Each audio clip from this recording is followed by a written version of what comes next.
Welcome everyone to the Almost Cancelled TV News Podcast. I am Peter, then and joining me as always is Connor. I'm tired, but I'm here. It is very late. It is Friday night. I didn't get home from work till just under an hour ago. It's very late. This will be going out on Sunday, and you can you'll soon come to realize, and I imagine the runtime of this episode will reflect this. There is a reasonable amount of things to discuss. I had quite the Friday night at work. I had to do some ad hoc emergency plumbing at 2 a.m. I have no plumbing training, but I don't know. We do sort through a lot of shit on the news. We do, yes. So I don't know if that's entirely. I'll list that on my resume in future. Entirely true. There. Yes, professional sorter through shit. Amateur sorter through shit. Semi-pro at least. Come on. Semi-pro shit. Yes, very very good. Yeah. So yeah, we got some renewals and cancellations again. Mostly renewals this week actually.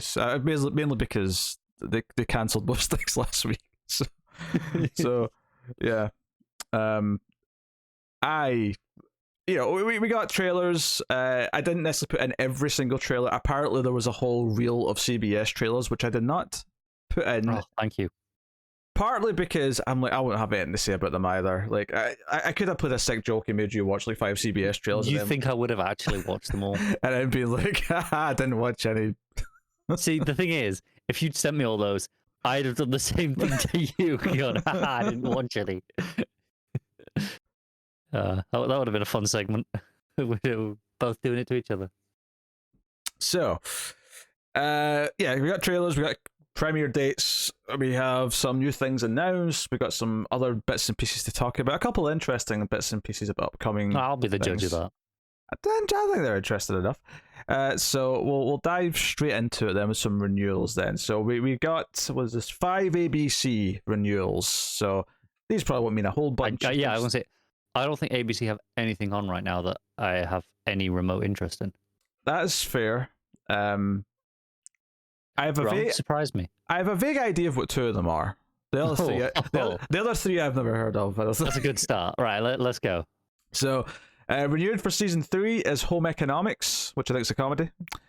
I'll say a word of it. Not heard of that one. Renewed for season 2 is The Wonder Years. Obviously, it's the reboot. Yeah. So you understand what that is, more or less. Renewed for season 5, and this is one of these things where I go, wait, how's that on season 5? Like, I feel like we were just talking about like the controversy at the end of season 1, but The Connors has been renewed for season 5. That's the Roseanne show. Yes. Okay. Yeah. Did we not just talk about her getting fired for being a cow? Like, time is a fickle bitch. I feel like that was like 6 months ago. Yeah. It does feel like that. Yeah. Well, she was really racist, right? Was that what it was? Yeah, I think so. Yeah, that's why I just said cow, because I couldn't remember exactly what it was, but I figured that covered the... Just a generally awful human being, from what I gathered. Big Sky has been renewed for season 3, which is a comedy. I'd never heard of it. The interesting bit that's attached to this, though, is that Jensen Ackles, from Supernatural and other things, has been added to the cast for season 3 as a regular. He debuted as a guest star in the season 2 finale as like the new like boss of this workplace in the comedy. So he's going to be in there in season 3. So he's a perfectly solid actor. Yeah, he's likable enough. He's got charisma. Yeah. Yeah, it sounds like obviously I just listed the renewals and cancellations just to condense the tabs a bit because this really inflated them. Mm-hmm. But it sounded like he was coming in to be the new boss, so this was it's not quite a Michael Scott being replaced in The Office because it's only season 3, but it sounds like they need a new editor or sheriff or whatever the workplace is. I can't remember what the workplace is. The Big Sky. I have no idea what that is. Yeah, whatever it is. But anyway, so it's got season 3 renewed with a new regular lead. Well, not lead. It's an ensemble, I think. But, yeah. And then A Million Little Things has been renewed for season 5. It's on season 5, and I have no idea what it is. So. I have no idea. Never heard of it. Yeah. Are you sure you've ever, ever mentioned it before? It doesn't sound familiar. I mean, it's possible that in a previous lineup like this, I've announced. It'll been like, oh, it was renewed for season 3, and we've gone, Yes. sure, don't know what that is, and then we've both forgotten again. That's entirely possible, but that's fine. Moving over to Fox, who hadn't really announced much last week. I guess they started announcing things on Monday at their upfronts. Okay. But renewed for season 4 is 911 Lone Star. Sure. Renewed for season 6 is 911. Obviously. And that was a last minute renewal. That was kind of under the wire a little bit, but they announced it quite late on. Same with The Resident, which is season 6 that's been renewed for. It's a medical show. I remember vaguely. Welcome to Flatch, which is a comedy, season 2, been renewed for. I don't remember that one, but sure. And then Call Me Cat, renewed for season 3. Okay. Yeah. Fox have presumably more uninteresting shows on. Yes. And one of the things that I should mention here is that I do ignore anything that is non-scripted. So I did see headlines for like Dancing with the Stars and other shit like that this week being renewed. But we have strong opinions on those. American Idol, I think, got renewed. I don't care. That's still going? Yeah. Jeez. It's but just away from the regular networks, a couple other ones. HBO renewed Barry for season 4. I know Tim loves this show. Yeah, it's very popular with like it doesn't seem to be talked about a lot, but the people who like it really like it. Yeah. And I've forgotten his name. The guy's in it, but he's directing all 8 episodes of season 4. Well, and I assume that's like a expected thing because he's probably done it with the previous seasons. But yeah, Hader, Bill Hader, is that him? Yes. There you go. I think so, yeah. And then the other one is Netflix have renewed for seasons 2 and 3. Ooh. Heartstopper. Okay, I'm not surprised. That was a recent, like in the last week or two, that aired. Oh, was it? And it's like a adaptation of a teen romance OGN. Like, is this high like school thing. Is this like a series of unfortunate events where they're renewing it for the rest of the story just to make sure it's done or something? Possibly. I think there's quite a few volumes though. Oh, I think, okay, all right. I think there's a good healthy amount, but maybe it's lock it in early while they're still at a reasonable age. They have cancelled a lot of things at season 2 recently, so this is one thing that's made it to season 3. I know. I don't know if you actually have the Doctor Who news in here at all. But one of the actresses from Heartstopper is the new companion. That was announced this week, and it was a whole big thing because so they announced the Doctor last week, the week before, which again I'm sure you don't even have because I don't remember us talking about it. Did you know I did have kind of a thing planned for this, but do you want to do your thing now and then we'll oh no, I can't. No. So the thing I was going to do is I was hoping that you were going to be tired and there was going to be so much news that you weren't going to think about it. And I was going to, at my outro, just yell there was like 3 Doctor Who things, but I didn't bring them up. I'm out of time. Bye, guys. And then just end the show. Well, it's too late now. They're all... Yeah. I know David Tennant's coming back for a special or something. Yeah. Well, we don't know what that is exactly. We know it's something to do with the 60th, but that's for me the least interesting part of the news. I'm like, there's a new Doctor, there's a new companion. There's going to be more Doctor Those Who. are the more interesting things with the casting, and there's obviously a certain subset of the internet which are outraged because you have a black, I believe, gay man as the Doctor, which isn't surprising. Russell T Davies, who's the returning showrunner, is a gay man himself. So this isn't like a big shock looking from him. And then the new companion is a black trans actress who this one that's in Heartstopper. So of course there's a whole section of the internet that is furious, but who cares? Because apparently she's playing Rose. And Pete's staring at me blankly, but no, I know. I mean, I get why that's. And like I assume it's meant. What is going on? I assume it's meant to be the same Rose. Then is it meant? Well, they're being very coy about that. Okay. He just said yes, that's right. Rose is back in the announcement, and it's like, okay. It's very up in the air about what the hell is going on, and it's very intriguing. All right, you brought it up. We're done. So cancellations. Yeah. Carry on. I got off my chest now. Cancellations. Here's one that'll break your heart. Riverdale's ending with season 7. Is it actually? Yep, yeah, this week. Now, unlike the other shows that get cancelled last week, this one actually is knowing get into its final season, so they're actually going to be able to write an ending to it. But how do you write an ending to that batshit insanity? And they've also pushed it back, and it's not starting until mid-season. But it's going to be its final 7th season. Is it a full season still, with it being mid-season? They've not actually said, I don't think, but I did see an article that said they expected to still get a full order, which is not irregular, because a couple of LCW shows have done this, where they'll not start till January, but still get 22 episodes. Yeah, it's definitely happened. Just so not always the case, but I mean, if it ends up being like 16, like a Legend season, I mean, is it really going to upset you that much? And let's be honest, 7 seasons is not exactly bad still by any metric. 7 seasons of any show is still like, yeah, that's pretty good. Yeah, nothing to be upset about. 7 seasons. So they've got one last season to. I mean, I'd say they can do whatever they want now, but they've already done most things under the sun. So it's just a case of topping themselves. I don't know what's left for them to do. Like, where do you go? The moon? I think they've done that already.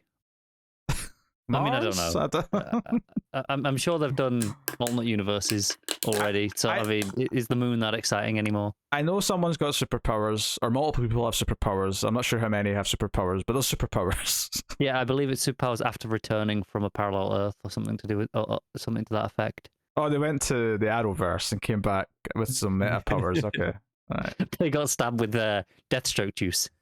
Apparently, Supernatural was doing some parallel universe stuff in its final few seasons.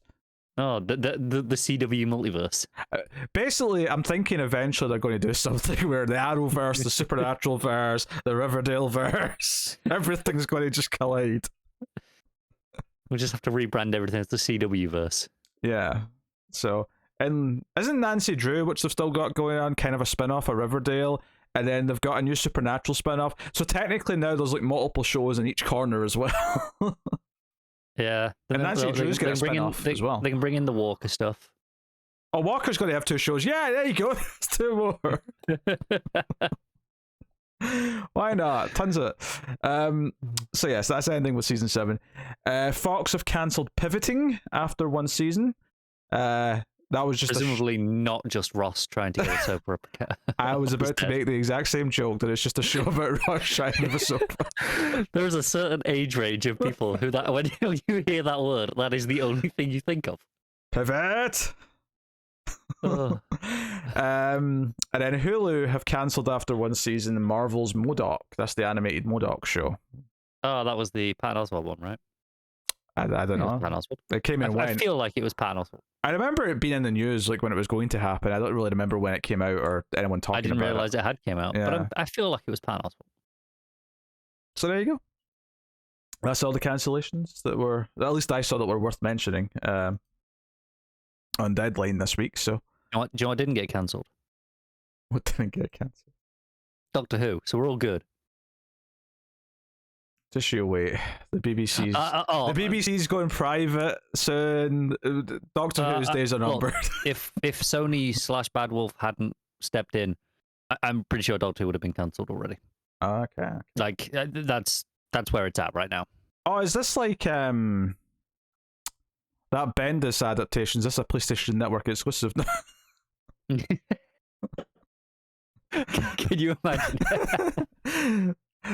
Actually, I haven't thought about that in years. Thought about that in years, but for some reason, you mentioning Sony stepped in just made me think of that one time they tried to do an original TV show on the PlayStation Network. Yeah, when I say Sony stepped in, it's more Bad Wolf stepped in, and then Sony bought Bad Wolf. Fair enough. By proxy, Sony stepped in. I don't think they're pushing to throw Doctor Who on PlayStation Network. Although, who knows? Maybe it'll help. But there you go. That's renewals and cancellations. We get a lot of stuff to talk about today, though. Some premiere dates to bring up. First up, Tulsa King. What is Tulsa King, you might ask? Well, I'll tell you, it's coming on the 13th of November, which is a Sunday. That's a very long way out that they're telling us about this. It is, yeah. Sylvester Stallone is involved in this, though, which maybe gives it a bit... Directing, producing, acting? No, he's in it. He's the leading man. Okay, fair enough. This is old man Stallone doing this is his first role in the TV show, bizarrely. Whatever. So, well, I mean, I'm sure he's guested on something as a cameo, Right, but it's still like, a little bit surprising, right? well, it's the same with Arnold. Arnold's doing that one with, like, I think it's Netflix, and that's the first time he's ever had a TV role. Oh. Yeah, it's just they come from a generation where doing TV for a long time is seen as like this step down, and obviously it's not really that anymore. But so it's like, oh no, some of them are doing it. It's the sort of thing though where I'm like mildly surprised they never did anything like in smaller parts. You know, before they got their careers going. Oh sure, yeah. But no, they went straight to movies basically. Fair enough. Stallone might have had a slight tangent through porn before he got to the movies, but Arnold might have. No, I don't think Arnold did porn. He did talk about coming a lot in his Pumping Iron documentary. I never watched it. I've never seen it either, but Tara quotes the sentence to me all the time where he talks about how he's coming everywhere. It's with the accent, it really, it paints a picture. It paints a picture, really. That's what you go with. It paints a picture. Sorry, I'll coming everywhere paints a picture. Is that the takeaway I've got from this episode? All right. Okay. The premiere. Jackson Pollock in the corner. So this is going to be on Paramount Plus, but the premiere will be simulcast on the Paramount Network. So it's going to get a chance to catch an audience on regular cable and then be on their service. Yeah, they've tried this a few times, haven't they? Oh yeah, but, yeah. Like CBS did it with some of the Star Trek shows earlier on, right? Yeah, they're also going to air episode 2 behind an episode of Yellowstone. And don't worry, we've got a lot of Yellowstone news later. Oh, everyone's favorite. Actually, I think a lot of people do like Yellowstone. Yeah. So just to give you an idea what this is, because you're probably wondering what the hell was going on here. Oh yes, please, details. So hailing from Taylor Sheridan and Terrence Winter, Tulsa King follows New York mafia capo? I'm not sure how you say that word. Dwight the General Manfredi, played by Stallone, who, as he's released from prison after 25 years, is unceremoniously exiled by his boss to set up shop in Tulsa, Oklahoma. Realizing that his mob family might not have his best interests in mind, Dwight slowly builds a crew from a group of unlikely characters to help him establish a new criminal empire in a place that, to him, might as well be another planet. So it's fish out of water, but it's like fish out of water, like aged crime boss trying to like build a new thing. Okay. The premise itself doesn't like speak to me, but I was just double checking Taylor Sheridan because I recognize the name. He's actually written or co-written every episode of Yellowstone. Oh, there you go. But the things that I know I've seen of his that I actually really liked were the movies Hell or High Water and Wind River. I never saw Wind River. Hell or High Water was a solid time. Yeah, I really enjoyed both those movies. Wind River's shockingly great. Like that really caught me off guard with how that's the one with Jeremy Renner and someone, right? Yes. Yeah. I remember it coming out. I never saw it though. Yeah, no, I caught it maybe last year or the year before on like Netflix or something. But it caught me off guard with how actually good it was because it looked fine. But... So you say is maybe you want to get into this Yellowstone universe that you've. Well, maybe Yellowstone's for me. Who knew? Honestly, I mean, not knowing the creator, although that does make it a little bit more interesting that he's got some cred behind him. It's the idea of Stallone in this role does inherently make it more interesting, I think, because he's an actor with a lot of charisma and personality, but he's crime boss. Like, he doesn't usually play villains, right? I think that's the first thing, but he's got an inherent likability to him, and I feel like there could be some interest in seeing him take on this role where he's finally, hanging up the Rambo tank top and the Rocky boxing gloves and accepting that he maybe should take different types of roles that are more suited to his age. I mean, I'm not saying I'm super excited for it, but I'd say it's a lot more interesting because it's him than it would be if it was almost anyone else. It is. Between him and, Sheridan having some cred there, I'm intrigued enough to probably check this out. Sure. I mean, unless there's a trailer in it, it looks utterly awful, which would put me right off. But other than that, yeah, I'm kind of interested in this. Surprisingly so, given the subject. It's obviously a bit early for a trailer. Yeah, I wouldn't expect that for a while. Yeah, I imagine this is just because we're in upfront season. I don't know if AMC necessarily have an upfront thing, but not AMC, sorry, Paramount. But I mean, they will because they at least partly own CBS and something else. So they'll have a presence, and I wonder if this is just a case of, we're announcing this a little bit in advance because we want to show this to the press and everyone else, and hey, we got a star, we got Stallone, and this is a big deal. Yeah, could well be. So that makes sense to me. FX have set some summer premiere dates. So you may know some of these, you may not know all of them, but I'll mention them all. The Old Man is debuting on June 16th. More on that later. We got a trailer for that this week. The Bear, which is a new comedy. So this is FX and Hulu, just because this one's on Hulu. Just before I said FX before, but because they're kind of tied together now. Yeah. So that's exclusively on Hulu, whereas the ones that go to FX are on FX first and then Hulu the next day. So such a big difference. So they're all on Hulu, but the ones that are exclusive to Hulu don't air on FX, right? That's the difference. Yeah. Right. So The Bear's a new comedy going to Hulu, June 23rd. July. Just Matt, that one. Yes. July 12th. This is a good one, I think, for everyone. Is What We Do in the Shadows, season 4. That's July. I swear, I do plan on actually watching some of it. It's so good. I've seen the whole first season, and I think I've seen like a few episodes of the second season, and then I got busy. So good. Superb owl party. I do love it. And the neighbours rant about how Ocean's 12 is something special. And I've never seen Ocean's 12. I think those movies look stupid, but he really loves Ocean's 12. Have you not seen? Wait, have you seen any of the Ocean's movies? No. Mm-hmm. You've not seen you've not seen like just Ocean's 11? No. That is actually quite surprising to me. Something about it just didn't appeal to me. No, I know, but you've just seen like so many of all the standard big movies from that time period that I just assumed you'd have just caught it at some point. I don't know, it's something about a cast that all-star is just a bit too glossy for me, I guess. I don't know. Don't get me wrong, it's not going to blow your mind, but it's a solid, fun enough watch. At least 11 is. The others are not as hot, but they're not terrible. Well, I assume that's part of the joke, is him loving Ocean's 12. Yeah. Although there's a later... No one prefers 12 over 11. Although there is a later episode where he announces that he started to appreciate Ocean's 11 and it's not just a prequel to 12. Didn't they just announce a new Ocean's, like, 11s and like the 60s? I don't know. I feel like I read something about that this week. If we start doing movie news again, maybe I'll know about it, but I don't. I'm just going to very quickly just see if I'm imagining things.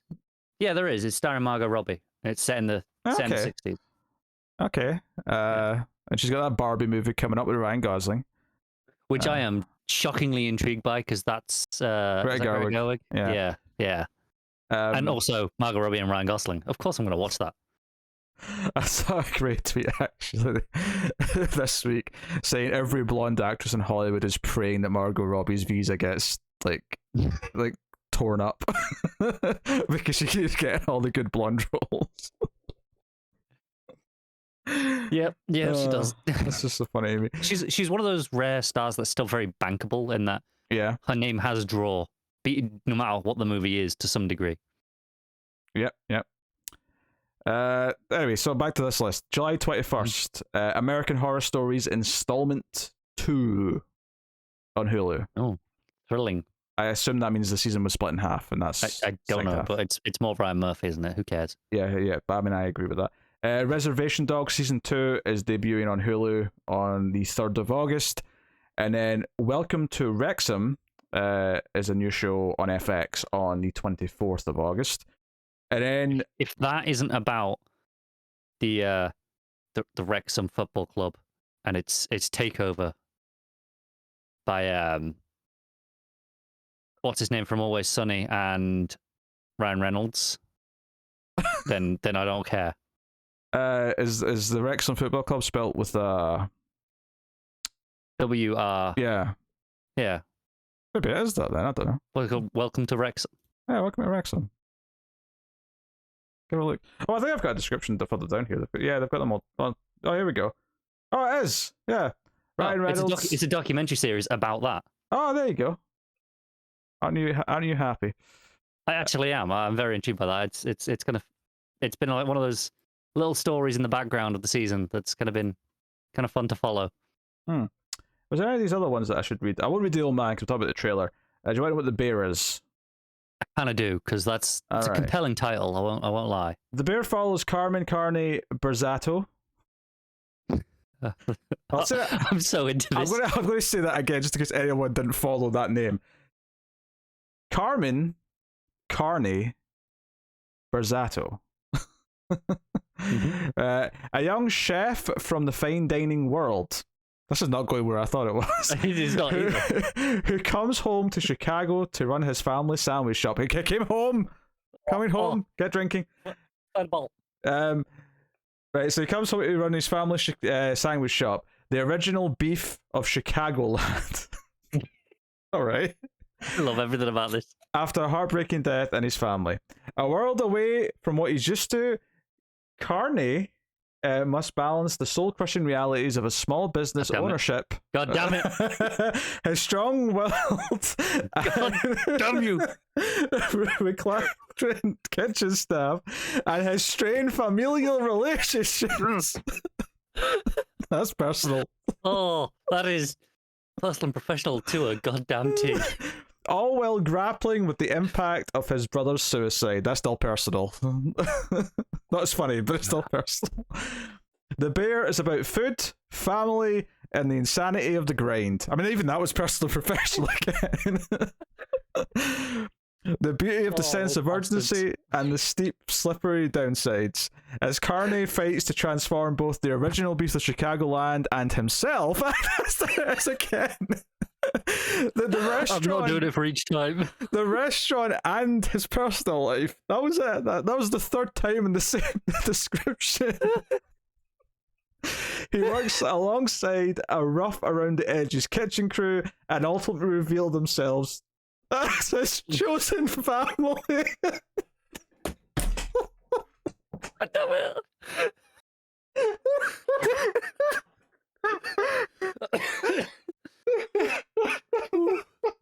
Has he done it 4 times?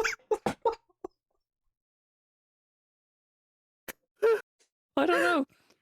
I don't think that last one is personal and professional. It's just personal. They just happen to all work together.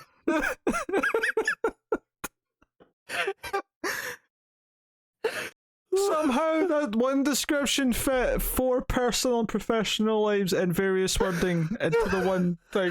Oh, that is impressive.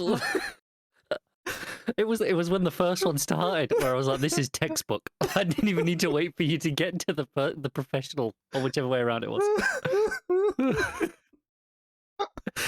Oh god. FX, what you playing at? 4 of them. That is a textbook network description. I mean, if anything, it's worse than normal just because it means they're reiterating too much. Oh dear. Okay. Oh, I'm glad we read that one now. Back to the list. August 25th is Little Demon.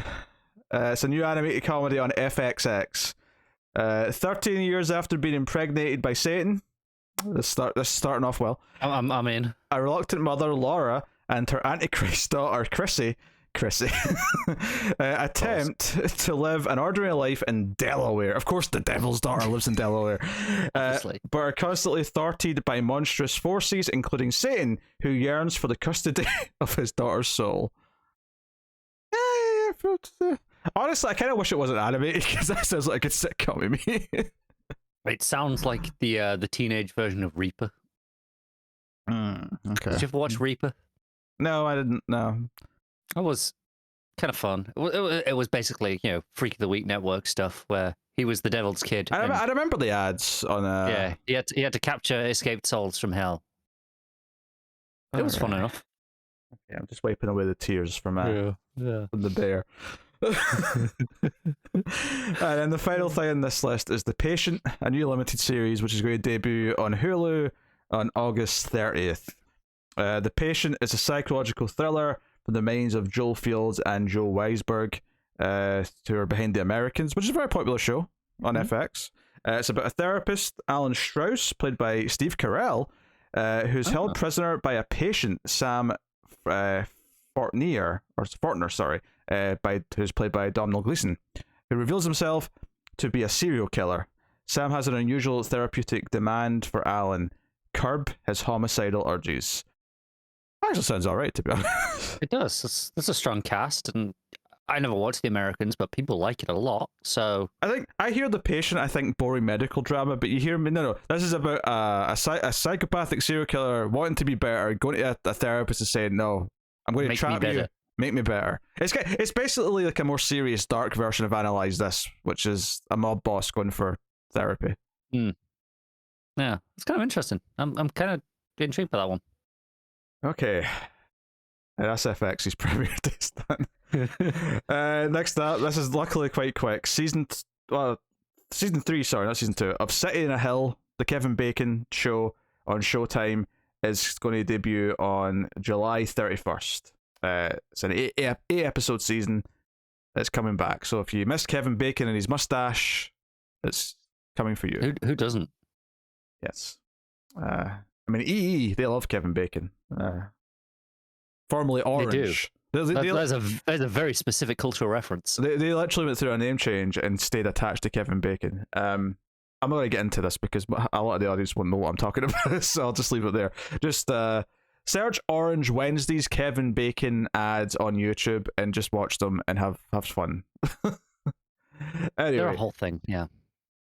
All right, it's time for Yellowstone. Now, I want to paint you a picture of how me. Do you know what? Yeah. Can I just say, I'm not sure I know what Yellowstone is. Like, I have an idea. Like, Yellowstone exists. It's this cultural phenomenon. I don't really understand Yellowstone. It's a park. Well, yes, but as a TV show, what is it? It's Kevin Costner in a park. You know, I mean, how that can be anything but riveting, I have no idea. Well, what does he get up to in a park? He's tending to trees. A little stroll in the afternoon. A little picnic on a bench, maybe. Feeding the birds? I don't know. All right, so the first bit of news here is along with the premiere dates, which is season 5 of Yellowstone. Yes, it's on season 5 already. Time flies. This is why I'm shocked. It's such like this cultural phenomenon. It just kind of caught me off guard in the last 6 months or so. Yeah, so that's another one that is in advance, much like the Stallone show. It's coming November 13th, and this is going to air on the Paramount Network. Okay. Well, as it has done, I believe, since it started, right? So that's presumably, yeah. Yeah. But I think Paramount Network, they changed their name in launch with this, if I remember right. This was their big That sounds vaguely familiar. tentpole. But to paint a picture of me reading this, because the next few things aren't premiere dates necessarily, but I put them all here just because they're all Yellowstone related.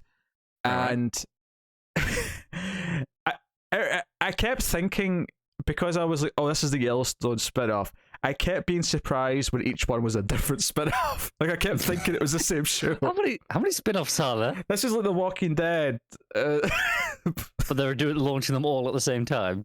Alright, so the next bit of news is that I guess it was the first spin-off, I assume, in 1883, which is the title of it, which is a Yellowstone limited series spin-off, right? I didn't realize that was Yellowstone. I knew of the title. Yeah. So Okay. this was a limited series on Paramount Plus, right? So this was on the streaming service. Mm-hmm. They've announced this week that it is actually going to continue. It's going to get a second thing. So it's now titled 1883: The Bass Reeves Story. But yeah. Yeah. Are you gonna? Is this like a propaganda piece to make me try and get me interested in watching it? I don't know. I'm just giving you the news, okay? David Ayololo. I can't say his name properly. David Ayololo. David Ayololo. That was more like it. Oh, that was more like it. Yeah. So he's in this allegedly lawman in the Wild West. So yeah. I do like him. He's pretty good. Yeah. Just for more EE references, I'm pretty sure he won the EE Rising Star actually, Award. let me correct this. Let me correct this slightly. I misunderstood this when I read it. Oh, okay. You're gonna disappoint me, are you? No. This is all still true. There was an 1883 limited series. this is now a second limited series called 1883: The Bash Reeves Story. So it's like a limited series spin-off of the limited series, which is You know spin-off why to though, right? Yellowstone. There's one reason for this. Emmy eligibility. Oh, so it's now a second limited series, yes. So it's its own limited Yeah. series, so it's eligible for limited series as opposed to ongoing series. Yes, in essence, I was right, but it's not an ongoing show. It may have a third limited series after Yeah. this, but They're just borrowing from comics the Dark Horse model. of Yes, just yes. Infinite miniseries. that's what they're doing, yes. So this is an offshoot of 1883. It's 1883, The Bash Reeves Story. So it's a sequel to a spin-off. Yes. But for the sake of talking about these spin-offs, let's just say it's season 2 of 1883. Yes. Right. But it's definitely not if you're an Emmy voter. Like, oh no, it's totally its own thing. But just for the sake of keeping this straight here, because then the next story Mm-hmm. is that there was a move. So 6666 or 6666, I don't know how they're pronouncing it. There's 4 sixes. 6,666. Whatever you choose to pronounce this as, is a spin-off to Yellowstone. The news this week is that it was supposed to be on Paramount Plus, the streaming service. It is actually now been moved to Paramount Network. They're choosing to air this on their channel. I mean, I assume they all end up in Paramount Plus later because it's their service, but as opposed to the exclusive content to get people in the door. That, Yes. Oh, you want to come for this Yellowstone goodness. yeah. So I'll read you the premise of this one because I'm curious myself to be honest. Well, we've got to learn what sets all these apart. Yeah, the series takes place when the Comanches still ruled the West Texas, and no ranch in America is more steeped in the history of the West than the 6666. I'm going to say Okay. 6666 is probably the way it's said. I'm going with 6666, Okay, just to be awkward. all right. So, I mean, it has a bit of a ring to it in terms of flow. I'll give you that. It's still operating as it did 2 centuries before, and encompassing the entire country. The 6666 is where the rule of law. It's like it's you know in Brooklyn Nine-Nine, they all say 99. This is like a really awkward, hard to say version of that. Bloody Yellowstone. The 66666. That's 5. Was that 5? Oh, that's fine. Okay, 6666. Yeah. There you go. Because you want to stop at 3, don't you? Because you're used to saying 666. If you're going to say a number with a lot of sixes. Yeah, the 6666 is synonymous with the merciless endeavor to raise the finest horses and livestock in the world, and ultimately where world-class cowboys are born and raised.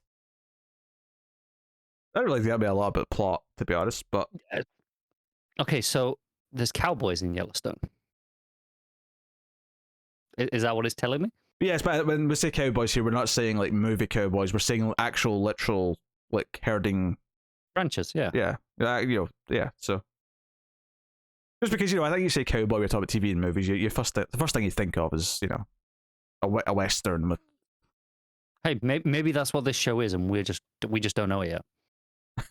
maybe that's what sets this one apart from. Well, others. I think this one's present day because it's as it says still operating today as it did 2 centuries before. So I think unlike the 1883 one, this is. You can have a western today. I'm not saying you can't. I'm just saying. In fact, Hell or High Water was essentially a western. Yeah, I'm not saying you can't have a western. I'm just saying I think this one's set present day. Okay. That's all I'm saying. Is regular Yellowstone set present day? I don't actually know. I think it is. It looks like it is anyway. Whenever I see a photo of Kevin Costner. This is how little I know about Yellowstone. Right, and then the other thing. So I got this headline, and I had to do a double take to make sure I was reading the number right, because it said because Yellowstone loves to just call things by numbers. Yellowstone franchise cast Helen Mirren and Harrison Ford, which is a big deal, right? The big names, Objectively huge names, yes, right? Right. In 1932 Yellowstone prequel. 1932? When did this happen? 1932. Well, that happened after 1838 or whatever that one was. I'm before 66666. No, wait, that was 5. Damn it. So we've got Yellowstone 6666, 1883, and its kind of sequel, and now 1932. Yes. Plus regular Yellowstone. Let's not forget Yellowstone. No, I said that. I started with that. Did you?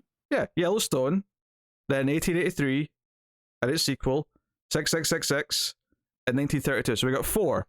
And that's me counting the 1883s as one show. Yes, which they are definitely not. Right, that's 4 Yellowstone shows.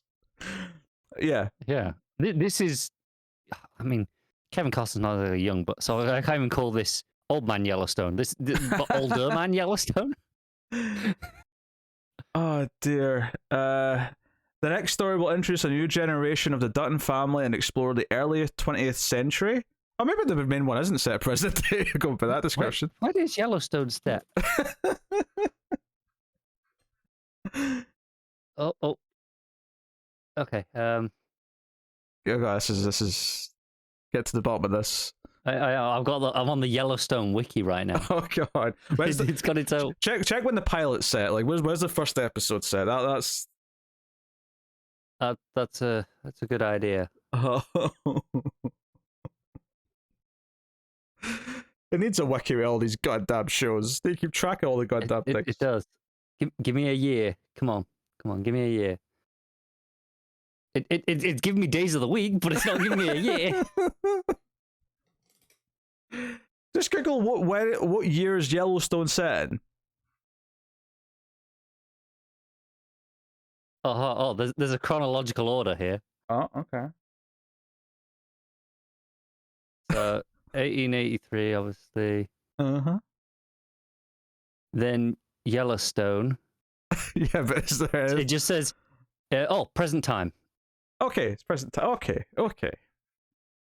All right. So this is right. Okay. Yes. So this is like his grandfather or something, or father. Actually, he's old enough that this could just be his father. I think. Probably, yeah. Oh, maybe not. I mean, if Harrison Ford's already this old in 1932, then maybe not. But you know what I mean. Oh yeah, I mean, if you're going by Harrison Ford, sure, yeah.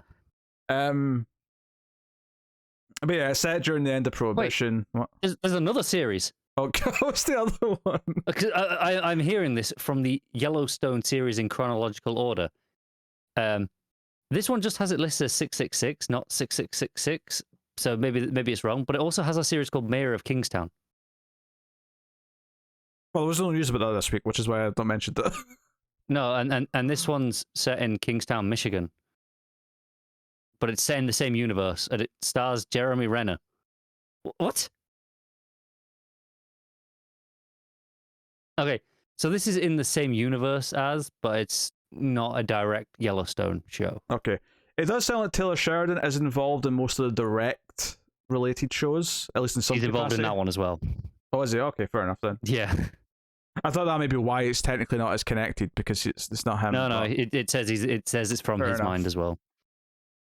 So that is your Yellowstone segment for the week. Hopefully you enjoyed this trip. I am enlightened. I mean, you can't deny they're getting a lot of big actors for these. I mean, you got Harrison Ford and Helen Mirren's a big deal. Kevin Costner's already pretty big. Jeremy Renner, apparently, that's not a bad get. Did you know he was on an episode of Angel, the spin-off of the hit television show Buffy the Vampire Slayer? Was he? Yeah, it was. This was when he was young, before he was known for anything. I don't, because obviously I watched Angel after knowing who Jeremy Renner was. So I'm surprised I didn't catch him. Season 1 episode is called Somnambulist, and he's like this. I remember, it's been a while since I watched that. I can't remember if he's like a serial killer or he's actually a vampire, but he's obsessed with dark sort of David Fincher-esque stuff. But it's been a while. So anyway, but also, who cares? Because Jeremy Renner is an acclaimed country musician. Did you not know? I did not know this. No, he put out a country album like a year or two ago, and it's absolutely terrible. It's like the worst thing you could listen to. They call me Hawkeye. Can you imagine if his country album was just him singing about his various roles? That one day I was in what you might call a hurt locker. There's a three-song saga about the Bourne. There's only one of those though. Get the 3 songs. No. He's got to embellish. He's got to embellish.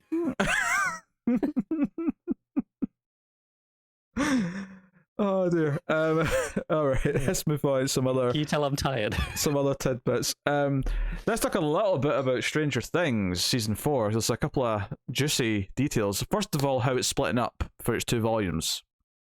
It's not just splitting in two, like every other thing that's split in volumes. Well, what would you assume? If I told you there was 9 episodes, right? That's how many there is in season. 5 and a 4. Try again.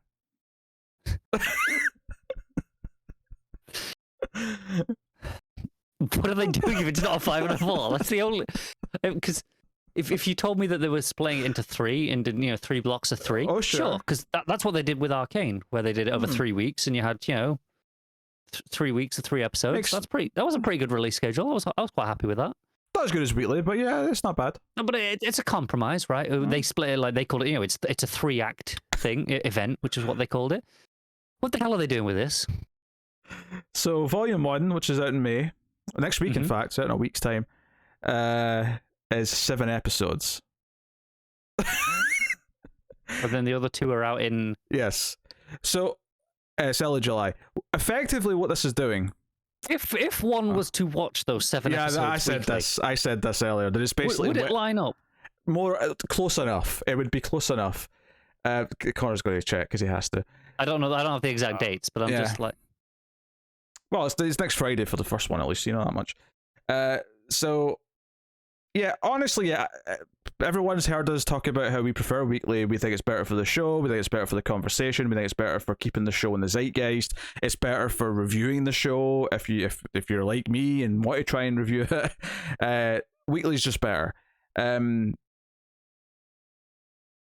said a while ago that they have a lot of effects to do and stuff, and that's why they're splitting it in two a little bit. Which is, I guess, fair enough, but like I think the way they're splitting it to me says they just want it to be back in the zeitgeist so everyone can talk about the finale together. Yeah, it's the sort of thing where, because this isn't the final season, right? There's one more. No, there's one more. If it was the final season, I'd be saying, well, the first 7 is the real season, and then the last 2 are just like an epilogue, essentially like an epilogue movie for all intents and purposes. But that doesn't really track if you've got a whole other season to do. Yeah. No, I think it's just a case of they want it to be back in the buzz, and it means no one can spoil the ending. If only there was a release format that lent itself to that idea. It's almost as if that was tried and true. Amazon, Disney Plus have all gone, do you know what? An Apple. It's like, you know what, that weekly thing kind of had a lot of advantages to it, didn't it? It's just better. And I get why Netflix didn't do it first, because when they did binge, it was actually new. It was different it was separated them from everywhere else. But now it's not. Now it's just a detriment to anything they put out because it's forgotten about too quickly. So, I mean, I still prefer that the finale gets its own time here. I'd rather the whole thing be weekly, but I do at least appreciate that those last 2 episodes will get to breathe. The other bit of news here. I just want to see if I can get the dates, but you carry on. The other bit of news here is the episode runtimes. Uh-oh. the way you said that tells me these are far too long. Okay, so the first 6 or whatever, right? They're about an hour, give or take. Who knows, right? I don't know if they're specified, but it's the final 3 that are doing the rounds as for the runtimes. Episode 7 and 8. Sorry, right? Because the final 3. Episodes 7 and 8.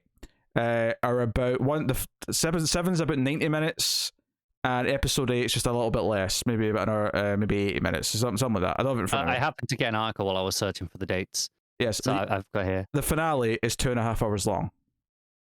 Yeah, episode 7 is 98 minutes. Oh. And 8 is 75. Okay, so that was close to an hour 40 then. I was remembering.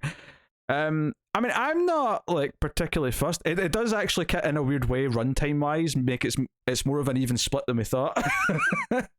Yeah, but I will say there is a potential for that to feel very bloated. There absolutely is.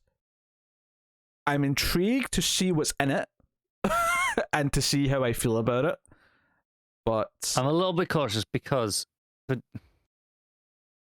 not Stranger Things specifically. I want to make that clear. Sure. But Netflix shows in general across the board have had a problem with bloat. Mm-hmm. And this has me concerned. that they're just, oh, hey, look at all those big numbers. I think my issue tends to be that it feels like they're padding things out to get into an episode count.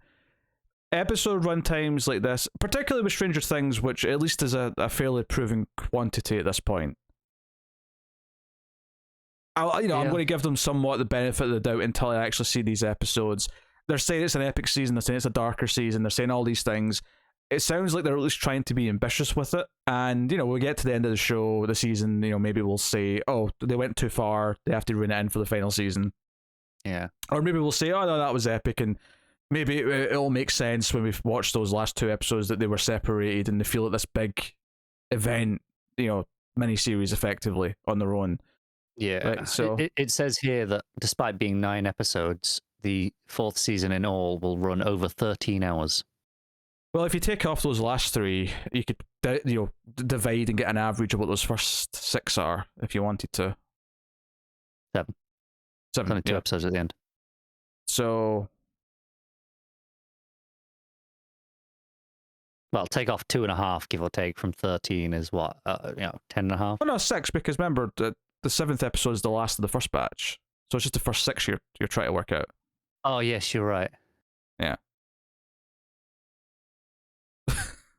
Yeah.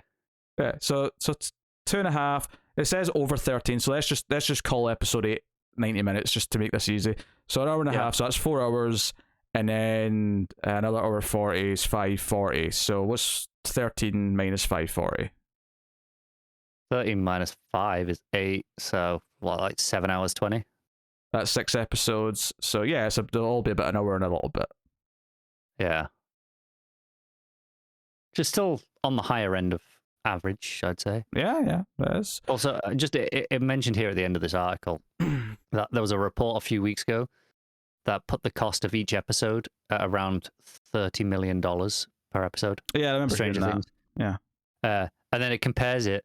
The final season of Game of Thrones was $15 million an episode. I mean, I like I don't like Game of Thrones, sorry. Scratch that from the record. I like Stranger Things way more than Game of Thrones, so I'm excited to see where they put that. Right, but that's pennies. a lot. Like, you may not like Game of Thrones, but you would not have called it a cheap show. Oh, no. To me, this says that Netflix knows what their star is right now, because so much of their new content has not done well. Or it shows exactly why Netflix is losing money. That's also true. But we're definitely getting the 5th season, so that's okay. They already renewed it for that, I believe. Yeah. So we're good. Also, I checked the dates. Mm-hmm. You'd have to do 3 on the first week in the traditional Amazon or Hulu model. I see. So if you do the Amazon Hulu, but it's model, not far off. It's not far off though. I think what's interesting to me about the runtimes is that I know that I mean, Stranger Things has always had like 3 or 4 groups of characters with concurrent plot lines. But because we care about more of these characters now, because they've added to them each season, and we like all the ones they've added, so we want them to get time. The fact that we're going to have Eleven and Will with Joyce in that in like a new place with their plot line, you're going to have Hopper and the Russia stuff. You're going to have the kids that are still in Hawkins, probably maybe even in 2 groups potentially, given how it usually works out. Older and younger, yeah. I wonder if the runtime inflating a bit is more to just do with, well, we want to use all these characters and give them all something to do. Which maybe. I have to say, like on a personal level, like seeing 2.5 hours for one episode, it's like, oh, that's a lot. It is a lot. I will say, if I saw that in the middle of a season, I'd be like, what the hell? At least being a finale, I'm like, okay, at least the finale might be really epic then. It might, but man, I look at 2.5 hour movies and I go, oh, right, okay, I need to plan my day around that. Like that's like, whereas with TV shows, I like watching. Oh, I'll watch an episode of something after work. Like I'll get home late. I'll watch an episode. I can't watch an episode of this after work. It does make me wonder though what that 5th season's going to be. If season 4's getting 2.5 hour finale, what's the season 5 finale going to be like? A little bit too much for my liking. I guess at which point do you just like, well, you're a TV show, just split it into like 2 or 3 more episodes. Yeah, just say it's a 10 episget season at that point and chop it up like a bit. 2.5 hours. You could split that comfortably into 3 episodes of what, roughly 45 minutes. And don't get me wrong, right? I will be the first to point out that being an episode is more than a runtime thing. A good example is that episode of Godless that was split in two, and we could feel it. We could feel that it was one episode split in two, and that having narrative threads that wrap up or feel like a cohesive episode by the end is part of what makes an episode feel like an episode. So I guess what I'm saying is you have to like do it in the writing process a little bit. But yeah, I'm not saying just hack it into 3 parts, but I'm saying when they were writing this, they clearly knew they were writing a very, very long episode. Because you can tell when you're looking at a script that this is 3 times the size of a normal episode. It would have been about 150 pages, give or take, I would guess. Right, that's the point where you know, someone should look at this and go, hey boss, do you think we should maybe do another pass on this and kind of split this up a little bit, maybe? You know, and you know, rewrite some things and kind of move some threads around. Yeah, if the last 2 episodes were 2 hour 15-minute episodes, I don't think anyone would be saying much. It'd be, they're a bit longer, but nothing particularly notable. A 2.5-hour episode is staggering. Especially since I don't think they've gotten close to that before. Like, I think the last season finale, was longer than an hour, but it wasn't like, I don't even think it was hitting 90 I don't minutes. think it's even hit an hour and a half before, yeah. So, I've been rewatching the show, as I've said before. I did fall a little bit slower. I just watched an episode before we came out to record. I've actually got to that episode yet. It's actually the very next episode I've got is season 2, episode 7. So I've got a week to wrap up. But I'm now that I know that I've got a week, I'll hit it a bit more consistently. But I've been enjoying. You got that season to watch, right? Yeah, take. Yeah. Season 2 is definitely a slow start, but episodes 5 and 6 really good. Like, yeah, and you're about to slam the brakes on. It does come after a really inopportune cliffhanger, I will admit, but I didn't hate that episode at the time. More on that next week, then. Yes, more. A little update. Well, what's funny is, depending on when we record next week, I might have watched the first episode of season 4. All I'm saying is, if you've watched episode 2, the next episode of season 2 before we record tomorrow, if you have, because that'll be before you put this up. I think we do a little insert with your thoughts on that episode and if it's held up before you get to season 4. Before season 4 is the hot new thing. Okay. I'm not going to fight you on it. No. All right. Next up, Black Mirror. Oh yes, I did see this. Yes. So there's not really much to say other than they have confirmed that it will be coming back for a 6th season with Charlie Brooker. They're expecting it to be about 3 episodes again, much like season 5. So not the increased 6 episode count that 3 and 4 had. The traditional format. Traditional for Black Mirror, yeah. Yes. Yeah, which I honestly, whether that's good or bad, is completely open for debate. Because honestly, I think its best season was a 6 episode season. So I mean, whatever. Sure. But yeah, so yeah, there's not much more to add. That's just that. The only other thing I saw was that they were saying that they wanted it to be more cinematic. Which, on one hand, given that they're all basically just self-contained short movies anyway, okay, sure. On the other hand, I just complained about a 2.5-hour episode of Stranger Things, and now I'm like, God damn it, why? Well, I don't want a 2.5-hour episode of Black Mirror. I don't know if they'll go. I don't think they'll go that far, but I would. Yeah, I would expect they're all going to be at least 70 minutes.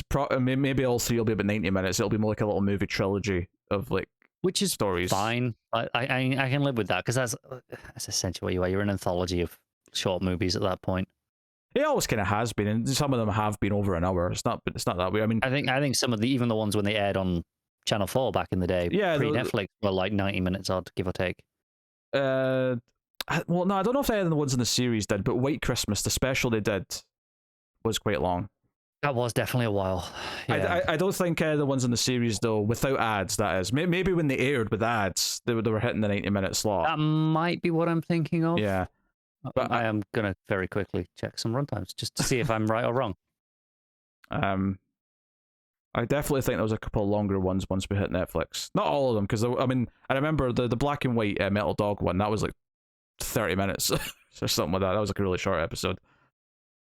Yeah, they haven't, like, they've always been, kind of all over the place. Yeah, the long, actually, they were mostly in the 45-minute range. There was one that was a bit over an hour, And then it was White Christmas, which was like 75 minutes. Yeah, that was the first one that I remember thinking this is more like a movie, just based on the length. And then you get to season 3, and the shortest one is 52 minutes. Most of them are around an hour, and you've got one that's 90 minutes. Oh yeah, because the one that's 90 minutes is it's not the weakest of the season, because the one before that I didn't like very much, but it's kind of like the silly one where there's like robot bees or something. Yes, but I mean they're not all like, like USS Callister, which we both like. That's like 75 minutes. Oh yeah, but I mean it's worth noting. Runtime with Black Mirror has no indication if it's going to be a good or bad episode. I think that's a fair statement, because there's examples of good episodes being long and short. There's examples of bad episodes being long and short. Yeah, I'd say like the 2 peak episodes that we tend to go with Shut Up and Dance and then San Junipero, right? Yeah. Those are 52 minutes and 61 minutes respectively, which is both kind of bang in line for an average kind of premium TV show these days. Yeah. Well, that's all good. So, yeah. All right, next up. Did you know that Peacock are doing a Twisted Metal series? I forget that Peacock exists every week until you tell me, so I don't know anything they're doing. Yeah, well, that's not the news. I mean, that was announced a while ago, probably when we were on hiatus. But the news this week is the cast. Now, they already had Anthony Mackie in this thing, which is pretty notable. But this week, they added Thomas Hayden Church. They added Stephanie Beatriz from Brooklyn Nine-Nine. And they also added Neve Campbell from the Scream movies. So that's a lot of names that are pretty recognizable. It is, yeah. So, yeah, they're doing a Twisted Metal show. Hopefully it's silly. Hopefully they don't take it too seriously, because it should be kind of wacky. I hope so. With that sort of cast, it's something where you could feel them maybe trying to take it a little bit too seriously. Yeah. Next up, Matt Shackman, who was, I think, he was a director on Discovery? WandaVision. Well, maybe he did some Discovery as well. Maybe. For some reason, in my head, I feel him with Discovery, but maybe I'm completely wrong. Yeah. But it mentions here that he did some WandaVision. I don't know how much of it he did, but which, to be fair, was a well-directed show early on. It had a very distinct thing it was going style, for. Yeah. He has been tapped to direct the first 2 episodes, and mostly I just wanted to remind everyone that this existed. Apple TV Plus's upcoming live-action Godzilla and the Titans series, which is connected to the MonsterVerse franchise. You know, the Godzilla and Kong movies. That's cool. It's no Ted Lasso, but it's cool. I mean, sure, yeah. I mean, it's not Ted Lasso, but Godzilla, you know. I mean, can you imagine, though, if Godzilla got a pep talk from Ted? I do love me some Zilla. And they just announced that Wingard is getting Dan Stevens to be in Godzilla vs. Kong 2 this week. So, oh, really? Yeah, so we're getting a sequel. I'm not sure how they're going to fight each other again, because they kind of, I mean, not to spoil Godzilla vs. Kong, but by the end of the movie... They team up? Yeah. I haven't actually seen it yet, but oh my god, I'm shocked. How dare you? They were kind of, they were in a relatively good place at the end of the first movie. You mean it's like a superhero team-up movie where they have to fight first? I wonder if it's just a case of the title just sounds too good, so they don't want to get rid of it, even though they're not going to ever actually fight. But, you know, maybe, whatever. Yeah. Is that coming anytime? It's not that soon that it's coming, right? Because what? The more Godzilla stuff.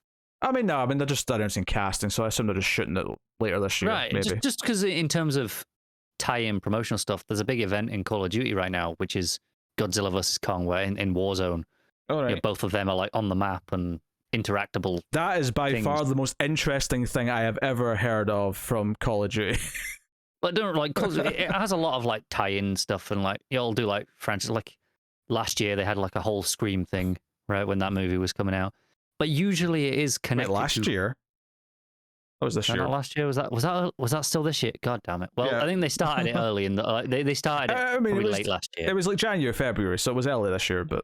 They probably started it late last year. Then in the promotional push, Jesus Christ, what a long year it's been. But this has been 5 whole Yellowstone shows announced.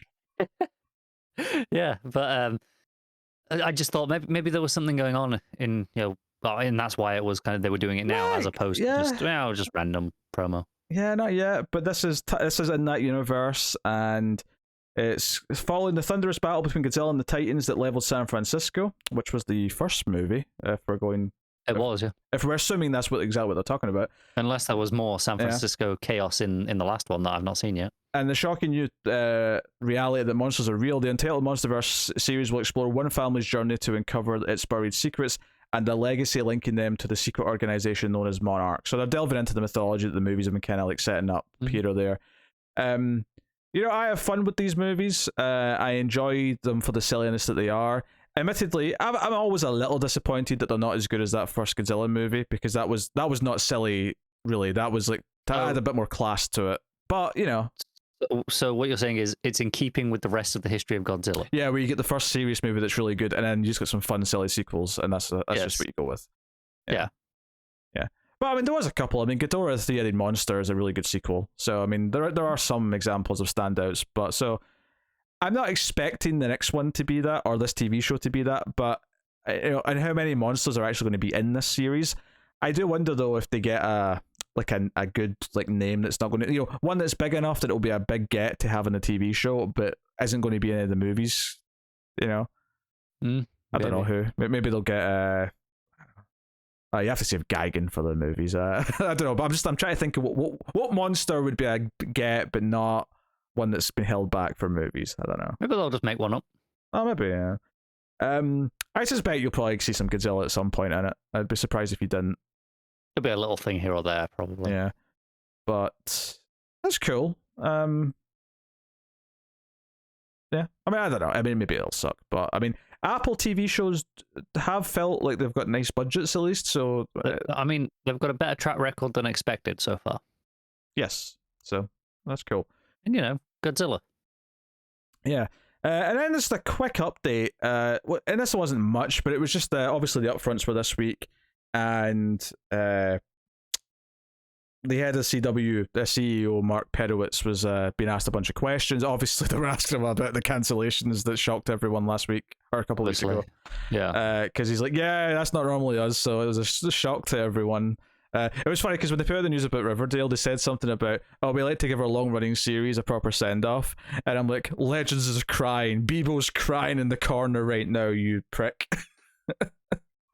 See, what you don't know and what you haven't realized is season 7 of Riverdale is going to have the Legends cast and Bebo in it. Yeah, it's actually just a multiversal crack open, and it's just going to be it's actually going to be a season-long finale for all these shows. Okay, I can live with that.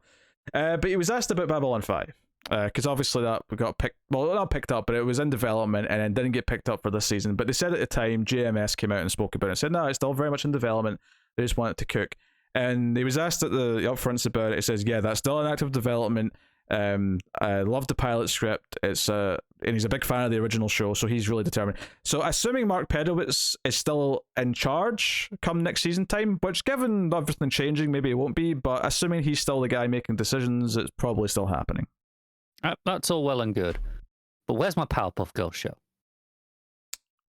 Well, that awful pilot they shot, that people are, I love the pilot, the script leaked at the very least. Script leaked. I don't think the pilot ever did. Yeah. Oh, one day. I don't think it was even the whole script. I think it was just excerpts. Yeah, okay, that's fair.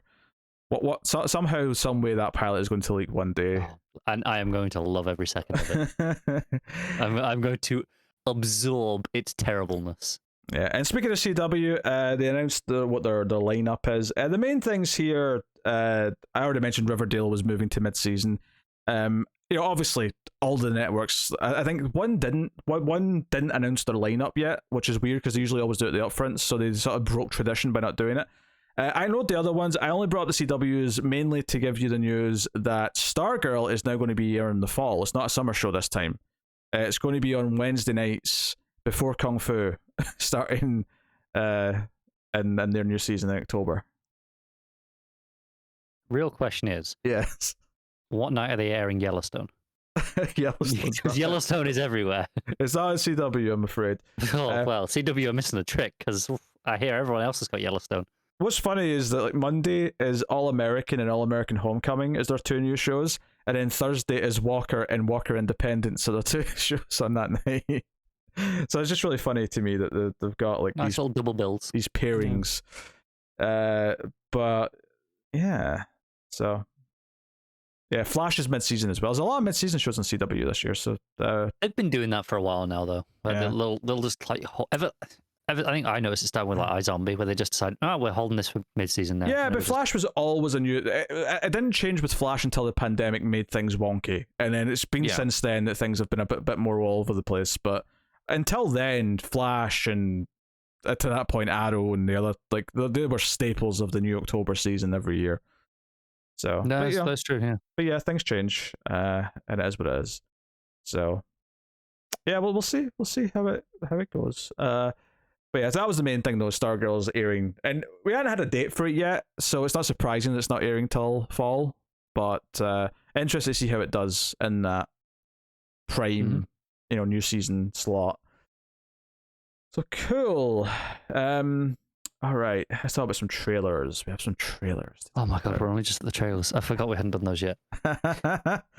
Yes, we have 5 trailers, I believe. The first one we're going to talk about is She-Hulk. The full title is She-Hulk: Attorney at Law, which is a decent title. I'm not going to lie. Oh well, maybe it'd do better if they called it She-Hulk in Yellowstone. I mean, the first thing is the CG shit. Let's just get it out of the way. It's not great. It's not good. Which is a problem when it's a show where your main character is going to be turned into CG for seemingly large portions, because it's not just like she's hulking up to take on bad guys for key scenes. By the time you get to the end of this trailer, you realize that she's living parts of her normal life as She-Hulk, doing speed dating or going on a blind date or whatever it is at the end with a joke. I mean, Tatiana Maslany is a good actress. She does seem to have a lot of charisma. I think she'll be fine leading another show. It's got that Marvel comedy. I admittedly it's hard to get me excited for a Marvel thing, especially one of the Disney Plus shows. But I'm literally never going to watch this.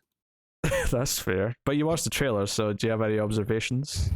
It looks like a Marvel show, and I know that's not a huge observation, but it does. It's everything as to why I don't bother watching them, because they all look the same. I mean, I can't really argue with that, to be honest. I mean, you know what? I watched the first episode of Moon Knight, and it had some interesting ideas, but I still haven't watched episode 2 because I can't bring myself to care. Yeah, I watched Hawkeye because I like Hawkeye. I like Kate Bishop. I like Haley Steinfeld, and it was fine. It wasn't great. I'm not pretending it was an amazing masterpiece of TV, but it was fine. But I think it helps that I only watched Hawkeye. I haven't watched anything else. I've not watched any of the Marvel films in 2-3 years. I've not watched any of the other TV shows apart from obviously I tried the start of WandaVision, and I think because I was that's the only one I've had all this overexposure to it. I think I'd be very bored of it if I was watching all of them. Yeah, no, that's fair. If I eventually watch the others just by putting them on, and not really caring too much. But Moon Knight, I've still not even done that with the rest of the season. So I mean, yeah, I imagine they might make me watch the pilot, and by they I mean the patrons for this. But will I care enough to watch any more of it? I mean, reviewing or otherwise, I don't know. I'd say it's unlikely at this point. The thing is, you could watch these, or you could just watch Riverdale. You'd probably get more enjoyment out of it. Because it's more you definitely wouldn't know what to expect with your next episode of Riverdale, whereas you do with these. Yeah. So that's I don't have a whole lot to say on She-Hulk either. It doesn't necessarily. You see a little bit of Tim Roth, and I presume that maybe he'll lead it to whatever the villain is or something. But and it's kind of it's cool that he's back when he's not been there since Incredible Hulk, which was 2008. So I mean that's mildly neat, but that's about it. And there's a lot of theories going on that they're setting up both Thunderbolts, which would be a bunch of villains teaming up. It's kind of I guess it's kind of Marvel Suicide Squad basically. It's the closest thing they've got, yeah. But also Young Avengers, which makes sense given that they've got Kate Bishop and they've got Miss Marvel coming up. Miss Marvel. What's Widow's new Florence Pugh's character? What's her again? Helena? Yelena. Yelena, that's what it is. I knew Helena was wrong. No, that's Huntress. Helena's Huntress. Yelena, that's the one. Yes. So anyway, there you go. She-Hulk. I mean, yeah, I don't have much to add to it. Some other trailers though to talk about. We got we've got some CW ones here. We got Walker Independence with Catherine McNamara. This is the year, and when it comes to the regular networks, you can tell that these trailers are just the pilot. Like they've shot the pilot, they've not shot the rest of it yet, so they're just got all clips from these are very much the old school network trailers where this is a 3.5, 4-minute trailer. This tells you 80% of what your pilot is. You can probably skip most of the pilot and jump into episode 2 if you've seen these. Yeah. Usually, yeah. And it looks pretty typical. Like her husband, they're on the way to this new town called Independence. So it's got a bit of a double meaning. Obviously, the idea that she's going to be Independence, the double meaning there. But he's meant to be the new sheriff, but he gets killed on the way. And shockingly, the man who killed him turns out to be who the sheriff is when they get there. Like, he's taken the role of sheriff. And she teams up with this like drunk outlaw dude to help her take down the man that killed her husband. And I presume that she's eventually going to become the sheriff. She will become the Walker sheriff. The independent Walker. Yeah. Trent Grimm, independent. Oh, we're bringing out all the Ted Lasso references tonight. Or as he turned by the end of the last season, Trent Grimm, independent. Yeah. Love it. Honestly, this show looks all right. It looks fine. Yeah, I mean, I will say this. Compared to at least a lot of the CW stuff, it still has people who are all very attractive and all that, which, I mean, and I'm sure for the time period, that's very inappropriate. I'm sure they were all pretty ugly. But this is par for the course on a CW show.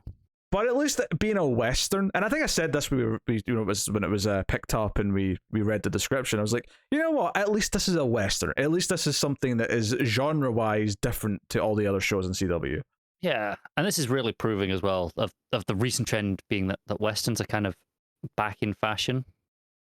Well, there's been a resurgence of Western movies over the last 4 or 5 years or so. Not that they ever like truly went away, but with a few more like high-profile stars attached to some of them. And now that they're back on mainstream network TV, kind of where they were for years. I don't think they'll ever be what they were, because once upon a time they were the superhero movies of cinema. Of course, they'll never be that again. But they're definitely more in fashion now than they were 10 years ago. Oh, for sure. And then the other CW trailer we got was the Winchesters, which is the prequel spin-off to Supernatural. Which I have never seen a single episode of Supernatural. Yes. Somehow. So I'm like, I have a vague idea about, I kind of know what Supernatural is. Because it's two brothers hunting demons. There's a lot of rock music. This basically is like, it's Supernatural, but in like the, 70s. Yeah, 70s with their parents. This doesn't look as strong as Walker Independence, just based on the trailers, I would say. I mean, that one looks great, but comparing the two of them. I will say, though, much like Walker Independence, I do think this being a period piece in the 70s does at least separate it a little bit, again, from a lot of their other shows on the CW. Like, if nothing else, I mean, they're both spin-offs, so they're both kind of a little bit shameless cash grabby. What we're saying is, they're learning from Yellowstone. I love how they're both basically doing the same thing. There's just different eras. Like, one's doing Western times, one's doing the 70s. Yeah. Yes. I don't know. Yeah, why not? The 70s is basically ancient history these days. Well, as I pointed out, I think a few episodes ago, it's been longer since that 70s show than it was when that 70s show aired compared to the 70s. Yeah. Just to make us all feel old. The 70s was actually quite a long time ago now, as much as it might not feel that way. Well, that's the point. It's not as long as you think it is, but but the 70s felt a long time ago when we were kids, and it was the 90s, the 2000s. But now it still feels exactly as long ago as it did when you were at that point. Yeah, but the shocking part's not the 70s part. The shocking part is how long it's been since 2002. Yeah, that is scary. That's the shocking part. That's the shocking half. It's still there's that part of your brain that still thinks the 80s were 20 years ago. Yes, but it's been 40. Yeah, that just got stuck at the turn of the millennium, and it's just never moved since. Well, for our age group, I'm sure there's like people who are just turning 18 who like, no, that's what 2020 is. 2000's 20 years ago. Yeah, but they only know that because that's the only way they know how to. They're legally allowed to drink. Aye, well, depending where you are. I mean, for 2000, that's pretty much everywhere. Oh, sure, yeah. I said 2002. All right. Well, if you can't drink yet, if you were born in 2002, you'll be damn counting down when you can drink. If it's 21, you're waiting for. I mean, I never counted it. I didn't care. I know you didn't, but and I've still never had a drink. So, you know. Well, I have. Definitely not one in my hand right now. I did that without thinking. You had a drink. We actually saw you take a swig out of a bottle twice. Definitely not cider in my hand right now. Yeah, I think maybe what hurts this Winchesters trailer is I'm not necessarily buying the two young stars. I think the weird thing about Supernatural compared to the other CW stuff, as much as they got two young, good-looking guys to be in that show, I actually think they both had a bit more like screen presence than a lot of their young stars do, and perhaps it's because they grew with the show, so they're now like, you know, in their 40s. It feels weird to see these like, you know, 22-year-olds like being their parents and being, I don't know. Yeah, it feels like a step back in a weird way compared to Supernatural to me. But you know, I'm assuming there's a reason they can't do this because of how it ended. But you feel like you want to go, like, just keep moving forward, right? Sure, Get the yeah. younger generation and have them be the elder statesman, so to speak. Yeah. So, I mean, you know, and maybe there'll be another spin-off to set after Supernatural. I wouldn't be shocked. It's going to be the new Yellowstone. And if it's not, in the next couple of years, they'll do it in 20 when they can say it's either Sam or Dean's kid, who's now 20. Yeah. Because I mean, if they're bringing like Walker Texas Ranger back now, like why not? Why not Supernatural in 20 years? Everything's destined to be remade. It'll be nostalgic at that point. It's the 20-year cycle. Of course, yeah. So we're not quite done with trailers yet, but this next thing's not quite a trailer, but I'm bumping it here because it just happens to not have a trailer, but it goes with the CW shows. I just wanted to mention this. So the first image from Gotham Knights came out this week, and it is like, I laughed when I saw this. It looks like such a CW show in all of the worst ways, to the point where I had to double check that wasn't Archie at the front of the image, and it's fine. You know what? I don't expect these comic book shows in CW to be very good necessarily, and this, like, at a glance, looks terrible, and I don't want it. I stopped laughing though when I read that one of these characters is meant to be Stephanie Brown, and then I got annoyed. Joe, I saw your tweet about that, and here's the thing: I like Stephanie Brown quite a lot. Maybe not as much as you, but still quite a lot. Yes. I'm sorry, but CW is the perfect place for Stephanie Brown. In theory, yes. That doesn't mean that this Stephanie Brown in this show, or this show, is the perfect place for Stephanie Brown. But you don't know that it's not. Look, I look at this image, and I see a bunch of 21-year-olds who are trying really hard to look pretty, walking down a really bad CG street in Gotham. It looks like shit. It looks laughably CW. That's what this looks like. This is the opposite of what you want a Bat-related show to be, and it's certainly, you know, even the name Gotham Knights is a video game coming out, which, for any faults it might have, you look at that game and you see Nightwing, you see Robin, you see Batgirl, you see Red Hood. Okay, that's Gotham Knights. You look at this and you see a bunch of people in street clothes, and it's not even like one of the Robins, because we were debating which Robin it might be. It's like some made-up character for the show, I think. I really don't have as strong feelings about this as you do. Like, it's not that strong. It just looks like shit. That's all. It doesn't even look that bad. It looks like a typical CW show. It looks fine. It looks worse than the others. It does not. You're just saying that because of your precious Stephanie Brown. No. But even before I knew it was Stephanie Brown, I thought it looked worse than the others. You look at that image and telling me you compare that to, say, the poster, say, for season 1 of Superman and Lois. You're not telling me that this looks worse than Superman and Lois, because at least when you look at the Superman and Lois poster, I see Superman, He's wearing the right outfit. The color scheme's right. Sure. Photoshopping's a Sure. bit iffy, but you know that's just CW posters. Yeah, I don't know. I don't hate it because it doesn't have anything there for me to hate. It just looks like it's some teenagers in an alleyway. Sure, whatever. I have Exactly. now. When we get a trailer, then I will bring the hate. But right now, I'm like, I mean, it's a stock photo. Okay, whatever. By all means, people, go and check for yourself. It looks really bad. Trailer for The Old Man. We mentioned this earlier. Premiere date. This is Jeff Bridges does kind of Taken meets Born, basically. Yeah, it's kind of Old Man Born, right? Yeah, it's he used to do this sort of stuff. Some guys try to kill him, and this sends him on a hunt to take down the bad guys. And the main bad guy seems to be John Lithgow, which again, great actor to having your. I mean, it's a great pairing between the two of them, right? Yeah. The actual premise though, and like most of the stuff going on in the trailer looked pretty generic and by the numbers to me. It did. I wonder if it maybe is just a bad trailer. Like, if this is well shot, it could be quite compelling. Oh, sure, but certainly from a plot perspective, I don't see anything being revolutionary. Like, is the trailer? No. I felt like it was going through a list of like generic lines that one would say in this story.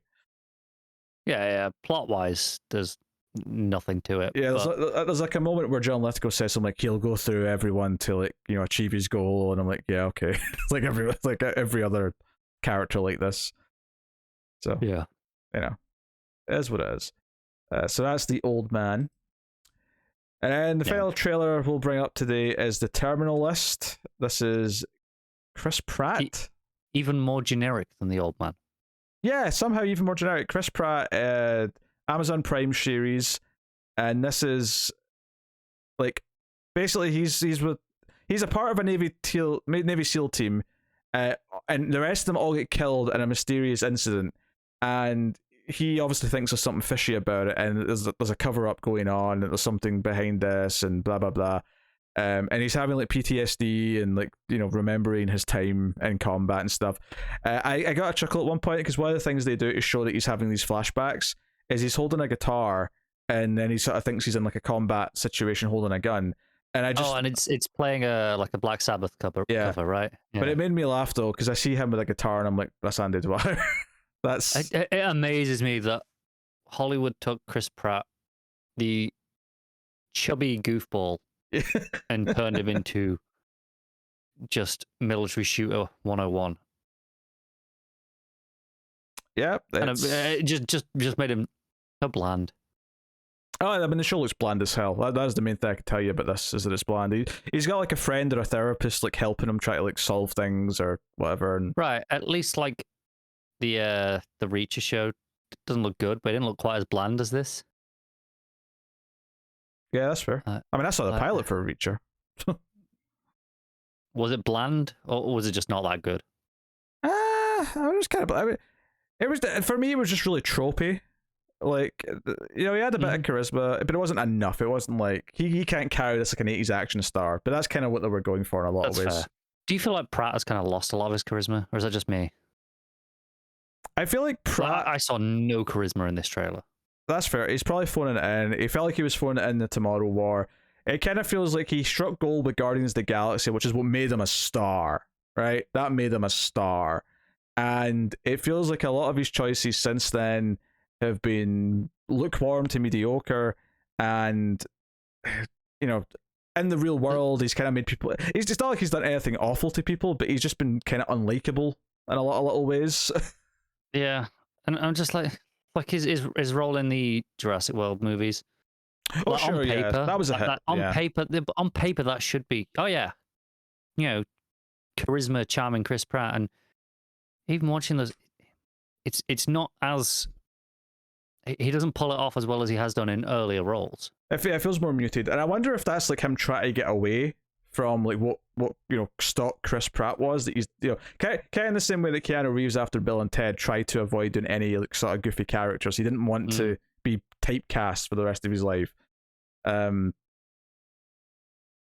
with a fair degree of success, eventually he had some big hits that were very different. But Yeah, well, the answer is apparently, according to Chris Pratt, is go be Mario.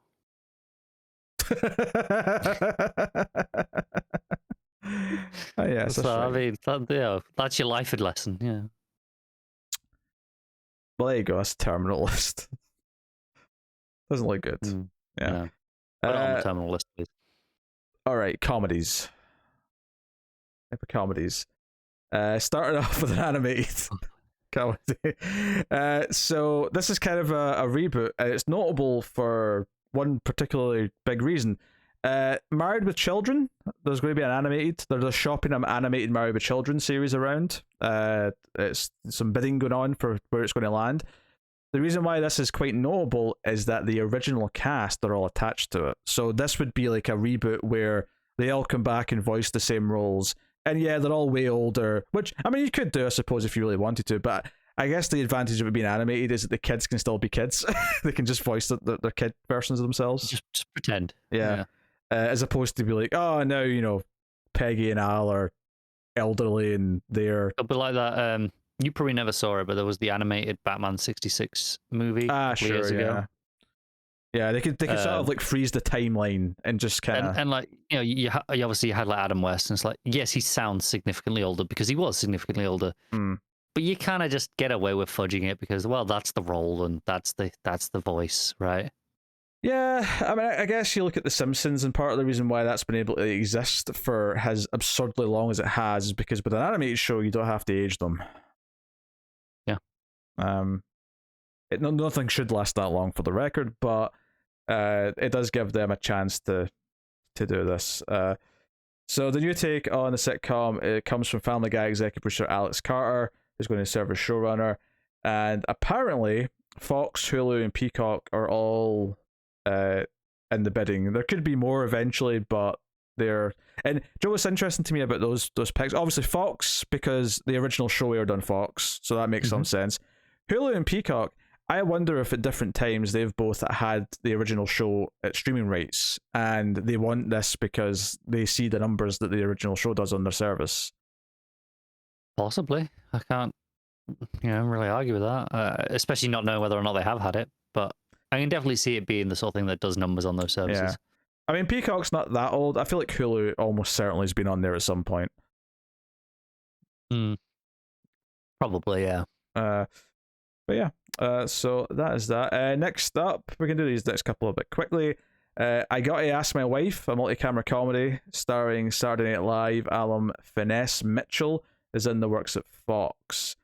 Inspired by stand-up act, I Gotta Ask My Wife is an edgy comedy that follows the friendship amongst three men, all living in the same apartment building at different stages in their romantic lives. One in his 20s, single and looking for love, one 30-something who can't get divorced fast enough, and one happily married father of two who just wants to chill. Code for stay out of trouble at home with his wife. So, it's like a sitcom premise. It's a decent enough one. It is. It's pretty standard. Sometimes the simpler you keep them, I've said this a million times, but sometimes with sitcoms, the simple they are, just with funny characters and writing, is for the better. It usually works out for the best. And then the last comedy we've got is a single camera comedy called Wildlife, from Imagine Kids Plus Family. It's got a pilot order at HBO Max, and it's going to star Isabella Alvarez, who was on Euphoria, which is a HBO show, so maybe, HBO's sort of kept tabs with it. So from writers, executive producers, Jason Ubaldi, Chris Peterson, and Brian Moore, Wildlife follows a diverse group of high school teens who are struggling with personal and social issues. Not quite professional. Nope, don't count. Who spend their school hours... It's the equivalent of professional, but I'll let it slide. Working at the local animal rescue. That's professional. That is a job. What's the real personal angle of this wording, though? Struggling with personal and social issues. How's that not personal? The word personal's in it. Fine, god damn it. Struggling with personal and social issues will spend their school hours working at the local animal rescue as part of an alternative educational program. That's still professional because it's their career path. While comedy comes from their quirky, offbeat personalities and the unique setting of high school at the animal rescue, the series will have a heart as working with animals helps them deal with their personal issues with friends and at home. Oh, that one definitely was. That definitely counted at the end. The first one, I was like, yeah, it hits the beats, but I wasn't sure it caught the essence of the flow. Whereas, yeah, that last one Yes. was like, yeah, screw it. Yeah. But there you go. That's whatever. I don't have much of Yeah. let's say on it. No stronger feelings. The dramas then. First one's got people, some people, anyway, salivating, and that is it Yellowstone? No. Daredevil. There's a new Daredevil show in the works of Disney Plus. Presumably, and this is all early stuff right now. They've not officially announced it, but presumably, with the main cast members back, to reprise their roles, which would make sense given that both of them were both Matt Murdock and Kingpin were both reintroduced in different things in the MCU recently. Mm-hmm. It does have different writers and showrunners though, from the original show, which some people are worried about. I mean, I thought season 2 was pretty rough, so I mean, I think that's a bit of a 50-50 on that's a bad or good thing, but yeah. So it's Covert Affairs, Matt Corman and Chris Ord are attached to write and executive produce it. So this is not surprising because they did reintroduce the characters. Yeah, they were always going to do something with them. Yeah, well, they're just showing up in other movies or whatever. But I think some people will be excited about this. It makes sense. It was definitely the most popular of those Netflix shows. Probably like the easiest choice for them to make, right? Yeah. That said, Mike Coulter and Kristen Ritter, like they were in a photo together this week, just on one of their Instagrams, and one of them. I saw that, yeah. And one said something like, "Oh, maybe maybe they've been contacted about appearing maybe in the Daredevil show or in something else. I don't know if they're going to get their own show again. That's maybe a little far fetched right now, but it's not impossible." It's maybe not impossible, especially now that they're just doing like these 6-episode shows, which are presumably cheaper than the 10 to 13 or whatever the Netflix ones were. Did you see the She-Hulk CGI? Yes, they're definitely cheaper. Yeah. But I mean, even that aside, though, like just per episode, the sheer runtime, those tended to be quite long seasons and pretty hefty episode lengths. Oh, yeah, that was back when Netflix were doing 13 one-hour episodes for the shows. Right, whereas these Disney ones are now, 5 to 6 hours on average? Aye, yeah. Very much. Which is like less than half the time of the Netflix show. So just the budget is clearly significantly less just on that alone. Yeah. Possibly getting more Daredevil. I guess be excited if you wish. I mean, we're running a bit late. We can skip the Star Wars story if you want. How dare you? Joe, I thought you weren't going to bring it up, so I had it in my back pocket. Look. I know your tricks. I came prepared with my Doctor Who and Star Wars. Don't you worry. There's a mysterious new Star Wars project from John Watts, who directed the Spider-Man trilogy that just wrapped up. So no one really knows much about it. It is described as a coming-of-age story in the vein of classic Amblin films, Thing, E.T., Gremlins, and the Goonies, but Star Wars. If this isn't the Star Wars show for you, nothing is. For me? Yeah, you love that shit. I mean, yes, I am partial to a fair bit of it, yes. Yeah. So this is going to be your Star Wars show.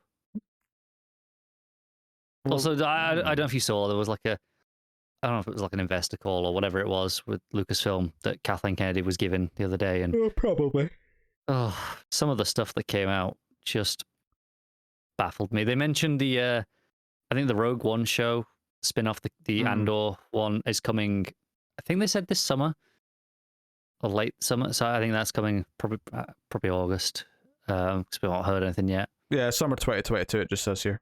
Yeah, and they mentioned the third season of Mandalorian was either going to be late 22 or early 23, which has maybe had some slight internal delays because originally we were told late 2022. So, but I mean, I guess they're not 100% sure yet on that.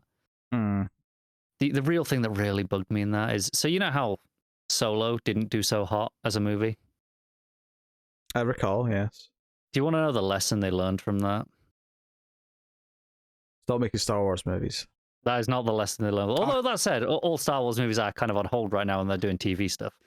But that was not the lesson they learned from that. The lesson they learned from that is recasting characters doesn't do so well. So we have to do the CGI puppetry and awful. No, don't do that either. No, I actually no. I kind of agree with the first part of that, which is maybe let's not recast characters, just leave them alone and do new characters. I'm all for that. But that's not me saying go do the CGI bollocks to bring them back from the dead. Yeah, you can't have both. And also that in a time where we are just as we said, it's about a week away from them launching a TV show featuring a recast character. Who's recast? Kenobi. By definition, Ewan McGregor is a recasting younger version of a character. Yeah, but it's been longer since the prequels now than the originals were when the prequels came out, so he feels like he's an original now.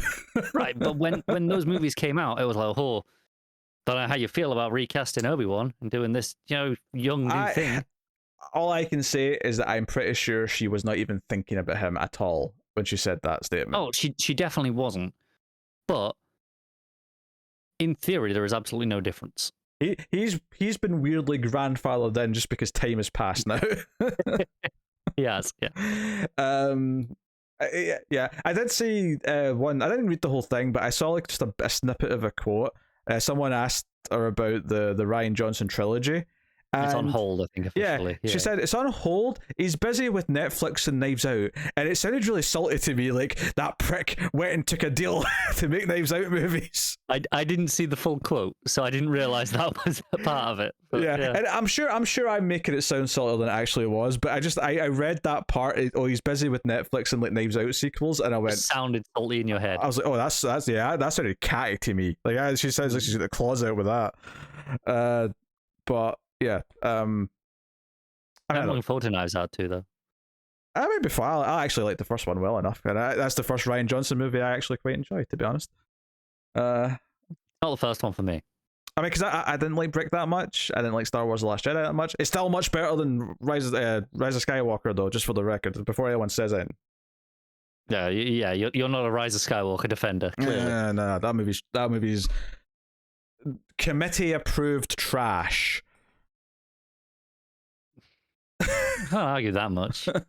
And I mean, like, I love Last Jedi. Clearly, I do not love Rise of Skywalker. But I like Looper more than you do. I don't love it, but I like it more than you do. Oh yeah, I do like Looper. I was so excited for Looper because the premise sounds so good, and I like Joseph Gordon-Levitt. I like Bruce Willis. Admittedly, he was down on the downturn at that point, but like when he was in his prime, I liked Bruce Willis a lot. Look, he was not the problem with that movie, though. Oh no, he wasn't. No. He was fine. But I like that movie more than you do. I don't love it, but I like it more than you. Yeah. So there's a new Star Wars series, right? Yeah. Of course, it's on TV news. That's why it's here. we spent so long talking about movies there that I was starting to doubt what we were talking about. It's fine. We're only an hour and 45 minutes odd into this. So, yes, we're on TV. Yes. So. That's the main bit of news. It's Star Wars Stranger Things, basically. Everyone wants their Stranger Things these days, don't they? What they seem to be going for. Honestly, like the thing with Star Wars right now is everything just feels there's a bit of a desperation smell to everything they're announcing to try and like win people over because. Solo didn't do so hot. They pissed off a lot of people with Last Jedi. They pissed off the other people with Rise of Skywalker. It feels like there's a lot of like trying to win favor, but so everything's really safe and like. I'm looking forward to Kenobi. I say looking forward to Kenobi in the sense of as I look forward to pretty much every Star Wars project. I've actively avoided all the marketing. So have I, but for completely different reasons. Yeah, I saw Ewan McGregor accidentally confirmed that Mary Elizabeth Winstead is in the Ahsoka show. Which was rumored. I'm sure. Was she in another thing, Star Wars, before? No. Okay. So that's just a casting like thing. Then. It was. But the rumors when they came out were that she was playing a recast version of Leia. Ah.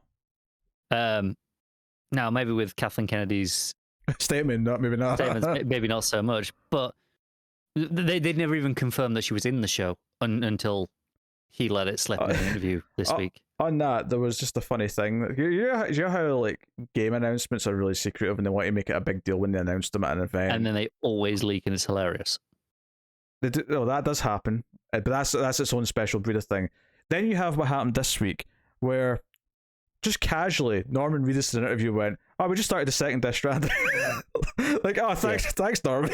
Yeah. Hollywood actors do not understand. No, they don't understand because movies you talk about doing them unless. Like, there's a little bit of that secrecy with like the MCU and stuff where they're really. Well, there's generally like an open secret of we're making another one. Yeah. So he just casually mentioned it, and I'm sure they are. I'm sure he's telling the truth, but that's the sort of thing that they'd be working on that for 2 years before they tell us about it normally. Kojima just doesn't have those Marvel snipers trained on him. That's what it is. No.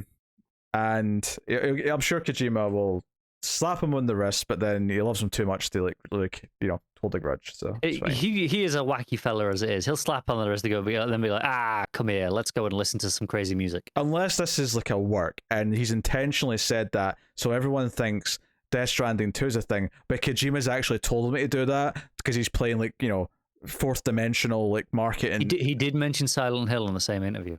See, yeah.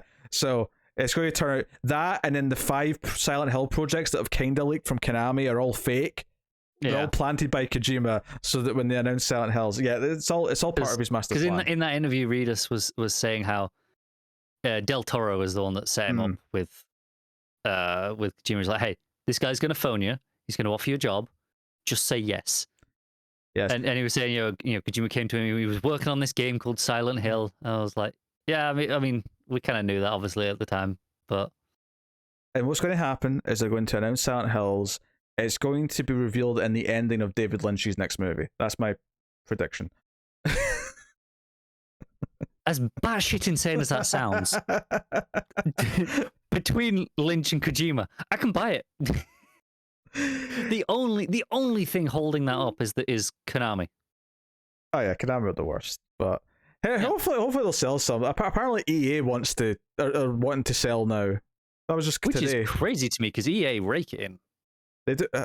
I don't know. I mean, they lost the FIFA brand, and now they're like, well, shit. What are we gonna do? They lost the FIFA brand, and the last Battlefield undersold. So maybe they're like, oh shit, let's just sell. Sell. Yeah. You see what Activision are getting? Sell. Let's just sell and get out of this game. just to the cash. Oh dear. That's all. That'd be so weird if one side owned all the sports games. It'd probably be like with the MLB game. They probably eventually just have to be multi-plat. I don't think either of Sony or Microsoft will be allowed to buy EA. They're too big. Microsoft maybe at this point with Activision and Bethesda. Sony maybe. Maybe. It depends. Yeah. I mean, for me, the EA for me boils down to 2 things. It boils down to Mass Effect and Dead Space, and that's all I care about. So I just want my Dragon Age. Tough. You know what's going to happen? They're going to sell their entire company to either Sony. It's going to be Star Wars 1313 all over again. Or they're going maybe they'll sell it to whoever just bought the Western half of Square Enix. I think it wasn't Tencent, was it? No, it was Embracer Group. Embracer Group, yeah, the one that have THQ and all that. And apparently, I don't know we're going to gaming talk here, but apparently today, Take-Two and some other huge company that I don't really know that well are merging, and it might not mean anything in the long run, but that's happening. So there's a lot of mergings and sales going on. Whatever. Anyway, back to TV, right? We're only which is allegedly what we're here to talk about. We're only an hour 45 out of this. Right. Getting ready to sleep. Squid Game was a pretty big hit, right? Cultural phenomenon that people have then forgotten about because it was a Netflix show. I don't think people have. I think people care about. Do you know what? Squid Game is easily the biggest hit Netflix have had in years, right? It easily was. It is, yeah. It was huge. And it was wonderful. It's easily the most enthusiastic I've been. I actually finished it. I cared enough to finish it, right? It was good. You haven't done that since probably Dark was the last thing you finished before that from Netflix, I guess. It may have been. I can't remember what the last full season of Netflix I watched. was before that. But anyway, the creator of Squid Game, Hwang Dong-hyuk, he is developing another show. Is it Octopus Game? No. He's developing a show which is a satirical look at the creation of Squid Game, titled The Best Show on the Planet. Okay. I love this guy. I love the balls this man has. I love this guy. This guy belongs in the pantheon with Kojima and Lynch. Yes. So yeah, it's in its infancy apparently. There's not a lot of details, but he says it's a satirical comedy. It would be a reflection on Squid Game's overnight success based on his personal experience of being thrust into the limelight. So yeah, obviously I assume he's still involved in Squid Game season 2 as well. So he obviously this will truck along whilst that's happening. Nice little side project, yeah. That sounds like this is just a way for him to vent and get like some jokes out about the experience and make some cash while he does it. The best show on the I love the audacity of that title. Yeah. I love that guy. It's great. I mean, I was half expecting, Buffy the Vampire Slayer to be mentioned when I saw that in the headline, but that's fine. All right. Next up, Hulu is landed a comic book to adapt called A Calculated Man. Yeah. So this is Aftershock Media's book. It's the early stages. Peter Calloway, executive producer on The Nevers, and co-executive producer on Freeform's Marvel Cloak and Dagger series. I mean, we make fun of it because it's Freeform, but we never actually watched Cloak and Dagger, so can't say much. No, we never watched that. Also Legion on FX, so a bit of a wide gamut of stuff there. So he's going to showrun this. The comic comes from Paul Tobin and artist Alberto Albuquerque. It is a math-inspired crime series that follows Jack Beans, an accountant living in witness... Beans. Jack Beans, yes. It's a great name. I'm glad you approve. An accountant living in witness protection after betraying his former employers, the Pinafore crime family. After 3 years, Jack decides to reclaim his old life. What follows is a journey full of murder, mayhem, and mathematics. Murder, mayhem, maths. Okay, sure, why not? It's got a spin to it. It's got some alliteration, if nothing else. And sometimes that's all you need to carry the day. Alliteration's important, right? It is. So I'm okay with that. I love how the sun has actually risen behind me over the course of... yeah, it's very bright out there right now. We can tell you look like a goddamn ghost. Well, I'm sorry that there's daylight. It is... Jesus, it's almost 7 a.m. All right, next up. Where are we here? ABC has made some orders, unsurprisingly. They have ordered Alaska, a spin-off of The Rookie called The Rookie Feds. This is starting to sound like that FBI kind of FBI Most Wanted, FBI International dollars. Yeah, it is. And then there's also a comedy here, which is here just because it's in the same article as the two dramas, called Not Dead Yet. Did you want me to just duplicate the article and just do the comedy earlier? Yes. Yes, I do. I mean, fair enough, I suppose. So, Alaska, the Hilary Swank starring show, has been ordered to series. I got a pilot order last September.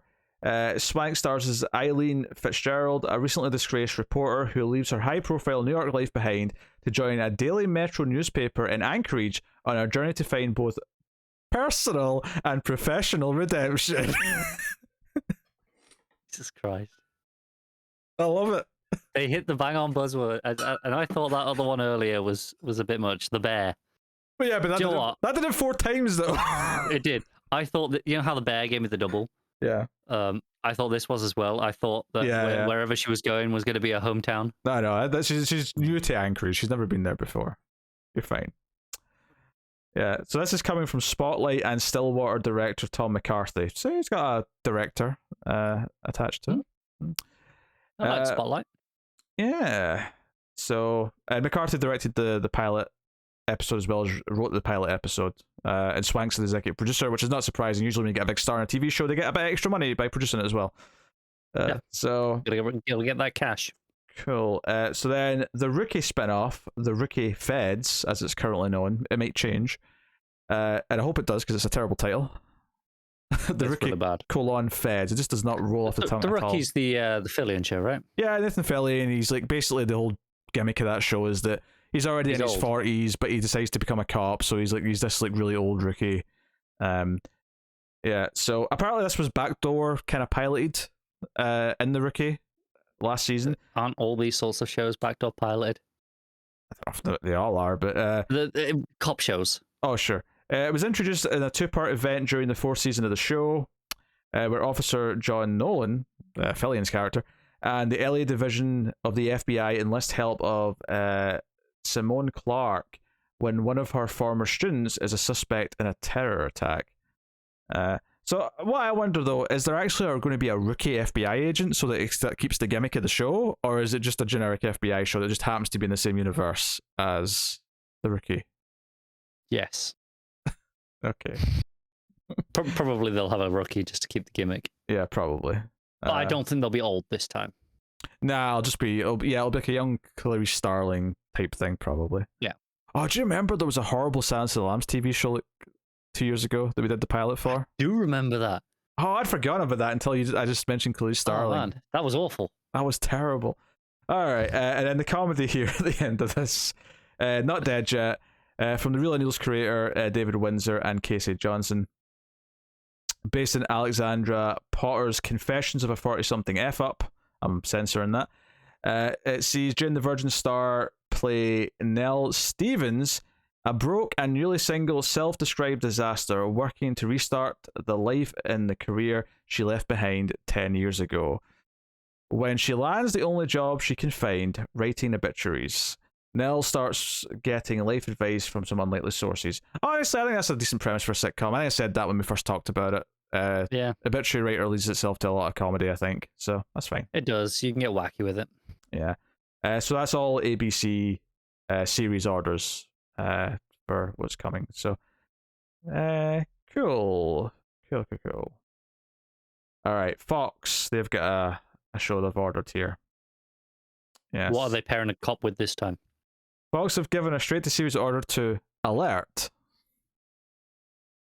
Mm-hmm. It's a character-driven police procedural. Uh-huh. From the Blacklist creator John Eisendrath and Jamie Foxx, who's producing, not starring, just to put that out there before everyone gets excited. Alert had a script, a format, and backup script. I've had a backup script. Wow. At the network as part of the Fox script to series drama development track. Alert is about LAMPU. This is an acronym, clearly. LAMPU. The Los Angeles Police Department's Missing Persons Unit.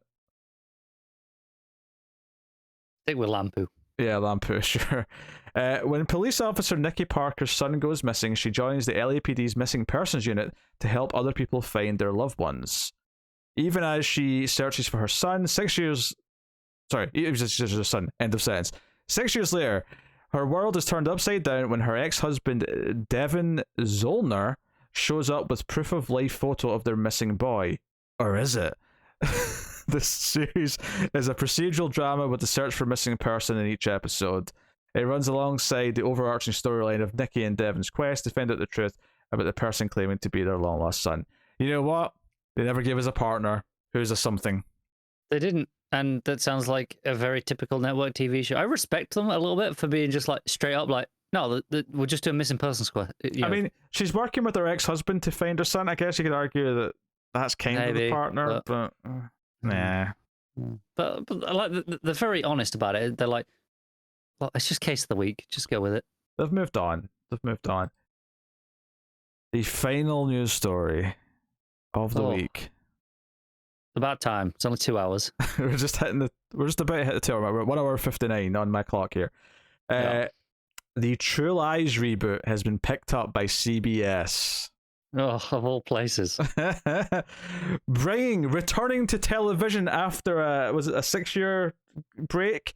McG is descending from the heavens to graces with his directorial skills. Was he taking a break from making the babysitter movies? Oh dear. Which I yeah. actually enjoyed more than I would expect. The first babysitter movie is really good. The second one's watchable, but it's definitely far messier than the first one. It's a significant step down, but there are a lot worse things you could put on. Oh yeah, it's a lot more convoluted, it's a lot messier. So the first one is definitely much better and works on its own. But if you do want a sequel, the first one's a legitimately good movie. The second one's like, yeah, I mean, it's fun. So yeah, it's a reboot of the James Cameron action comedy. Oh, do you know what? Does this mean they'll finally like upgrade it? No, they won't. Yes. Despite you wishing it, you can sacrifice as many goats as you want. They've already confirmed The Abyss is coming this year. This is the perfect reason to do True Lies as well, which is still stuck in standard definition land. Okay? It's not even got a 1080p version yet. It is time for True Lies in 4K. Okay? It's time for Lies. it. It's time for the sleazy car salesman Bill Paxton whining about his tiny penis to Arnold Schwarzenegger. It is time for that in 4K, baby. Okay? What the world deserves. It's actually baffling to me, given how much money Cameron movies rake in consistently. I know. That they don't just pump these out and be like, here, buy them. Yeah, like, it's staggering. His other movies get re-released constantly. It's just for whatever reason, because these need new transfers and he needs to sign off on them. I appreciate that it costs them money to produce these. Yeah, but far lesser movies have had the upgrade treatment. Yes, and look, I'm not like, I like Cameron well enough. I like some of his movies. I love some of his movies, but I'm not like the biggest fan like you are. But there's a lot of shit that gets transferred into 4K, right? And I love it just as much as this would. I love watching like an 80s stupid little horror movie that clearly has no deserving right to be remastered, but it has been, and it looks great. I watched Nightmare Beach a couple of weeks ago, and it's a sleazy. That has not had a 4K transfer. It's not 4K, it's only HD, but like it's a good HD like remaster though. It looks great. Oh, like one of those like Arrow or like. Yeah. I think it was either 88 Films or something else that did it. But... one of those companies that puts in way more effort than most of these movies deserve. Let's be fair. And right? I'm watching this movie. Set during spring break, where the killer is a biker who has rigged the back of his motorbike to electrocute people. And when it happens, it's the most comical thing ever, where you can clearly see they've swapped in a puppet for some of the burning. Sounds amazing. Yeah, and John Saxon's in it. It's delightful. The acting is pretty bad across the. It is a delightful little time, and I bought it on iTunes for like $1.99, and it looks pristine. It looks like it's been given love and attention, and I love that. I love that about like just where we are with movie remasters and making sure everything gets a bit of love. So it is time for True Lies in the Abyss, and the Abyss is confirmed. Cameron said he signed off on it. But if you want to watch True Lies, you might as well get a VHS out. What's funny is that technically there is a HD version of True Lies that exists in a short-lived format that was HD VHS. I don't even know if I'm familiar with HD. It wasn't called that. It was called DVHS, I think was the name of it. But it was basically this format, and it kind of came at a weird like middle ground where DVD was taken off. Was this like the earlier equivalent to HD DVDs? Kind of. It was basically. It was still tape, but it was like digital tape. I think that's what it stood for. Probably digital VHS, which is a thing. Like I actually did like a work placement with a TV studio, and like all their backups, because it tapes like dependable, whereas like digital data can be wiped. Magnet anywhere near it. Yeah, but you can store tape as a sort of like a separate backup, so you always want extras. So a lot of what they do is like so what they had me doing in workplace was just like copying stuff to like digital tape. But the weird thing about digital tape is you can actually like program it to go to the exact frame you want to and splice things. Like it's really controllable because it is digital, even though it's tape. So it's interesting, and you can see why it failed, because having things where you could skip around and like not have to rewind and fast forward. Yeah. Like there's a lot of reasons why it didn't take off, but there's only like, I don't know, it's one of those things where there's probably only like 50 movies ever get released for it, but one of the movies that got released was True Lies, and it is actually to this day the highest quality version of True Lies, because it's higher resolution SD So when a version of it exists already, in some form. why are they not releasing that transfer? Like, just copy that over to at least a DVD, or or a streaming service like quality. I don't know. It's baffling, just baffling. Yes, I just yes. You're looking up your DVHSs, aren't you? I am. I'm just looking up the DVHS. The tapes could hold 50 gigabytes. Like that again, that's how digital it is. Pretty similar to Same as a Blu-ray. Yeah, standard Blu-ray disc, right? Dual layer Blu-ray, but that's what most of them are. Yeah. So you can see how in some ways this was actually kind of ahead of like the technology. This started in 1998, and this was basically the tape equivalent of a Blu-ray, but obviously it was very niche. Porn never picked it up. But porn never picked it up, so it never became a thing. Obviously, it doesn't really matter now because we're so long. It's just so funny that something like True Lies has never got better treatment and it exists in this format. It's not like it's a tiny movie. I know. It's Arnold, it's Bill Paxton, it's Jamie Lee Curtis, it's this Cameron, Eliza Dushku from the hit television show Buffy the Vampire Slayer's in it. Damn it. It's not like it's some little scrappy little indie movie that he made on the side, right? It's like, no, this has stars in it. This would sell comfortably. I'm pretty sure Piranha 2: The Spawning's on Blu-ray. It bloody well should be. Along with Piranha 3 Double Ds. This is Piranha. No, it's Piranha 3 Double D, you're right. It is, thank you very much. What was that a sequel though? What was that one called? That's the sequel. That's Piranha 3. No. So they brought it back with Piranha 3 Double D. Yeah. And then they had three. Then a sequel to that. There's a second new one. Is there another one? Aye. I'm thinking Double D might have been the second one. I think the third one might have been 3D. Oh well. Because I don't know where it goes if you start with 3 Double D. No. So sorry. There's Piranha 2: The Spawning. Then there's apparently Piranha again. Yeah, okay. And then there's Piranha 3D, and then Piranha 3 Double D. Yes. So that joke title was the second new one. Yes, it was. But hey, when I made the joke off the top of my head, then it still worked, and you tried to undercut it. I'm not trying to cut. I'm just questioning which one you were talking about. I bet you can buy 3 Double D on Blu-ray. Of course you can. It came out when Blu-ray was already a thing, so obviously you can buy it on Blu-ray. You buy it on 3D Blu-ray if you got a 3D TV. That's probably true. If you need those double Ds to stick out at you, you've got a choice. It was. You can buy in a 3D Blu-ray combo pack if you really want to. All right. Okay. So True Lies has been ordered at CBS. I just want to point out that, like, at the end of this Piranha article about the Piranha 3 Double D, the home media bit to mention that that was on Blu-ray, it says the DVD is known as Piranha DD. Like, that takes away the whole joke. What's the point? What were they thinking? Oh dear. You might as well just gone all in and gone Piranha DVD and gone, all right, let's at least make a joke out of it. I mean, we've been all over the place on this episode. And clearly the highlight was the bear. Yes. That was in the first 30 minutes. Eons ago at this point. Yeah, we're never topping that. So yes, there you go. That's the TV news of the week. I was going to go for a run tonight, but I'm not anymore. Screw that. It's way too late.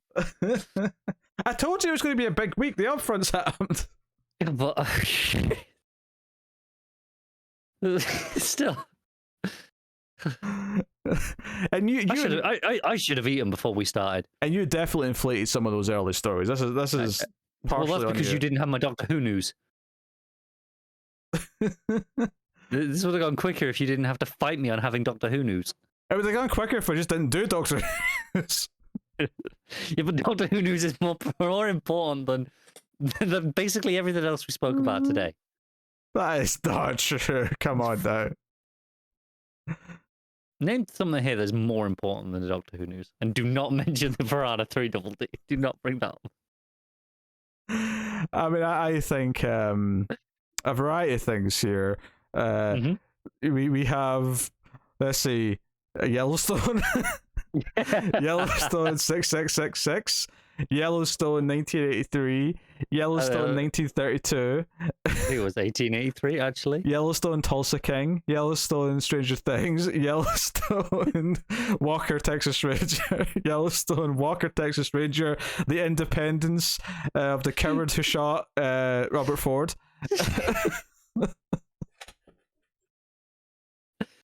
Oh. Touche. You win.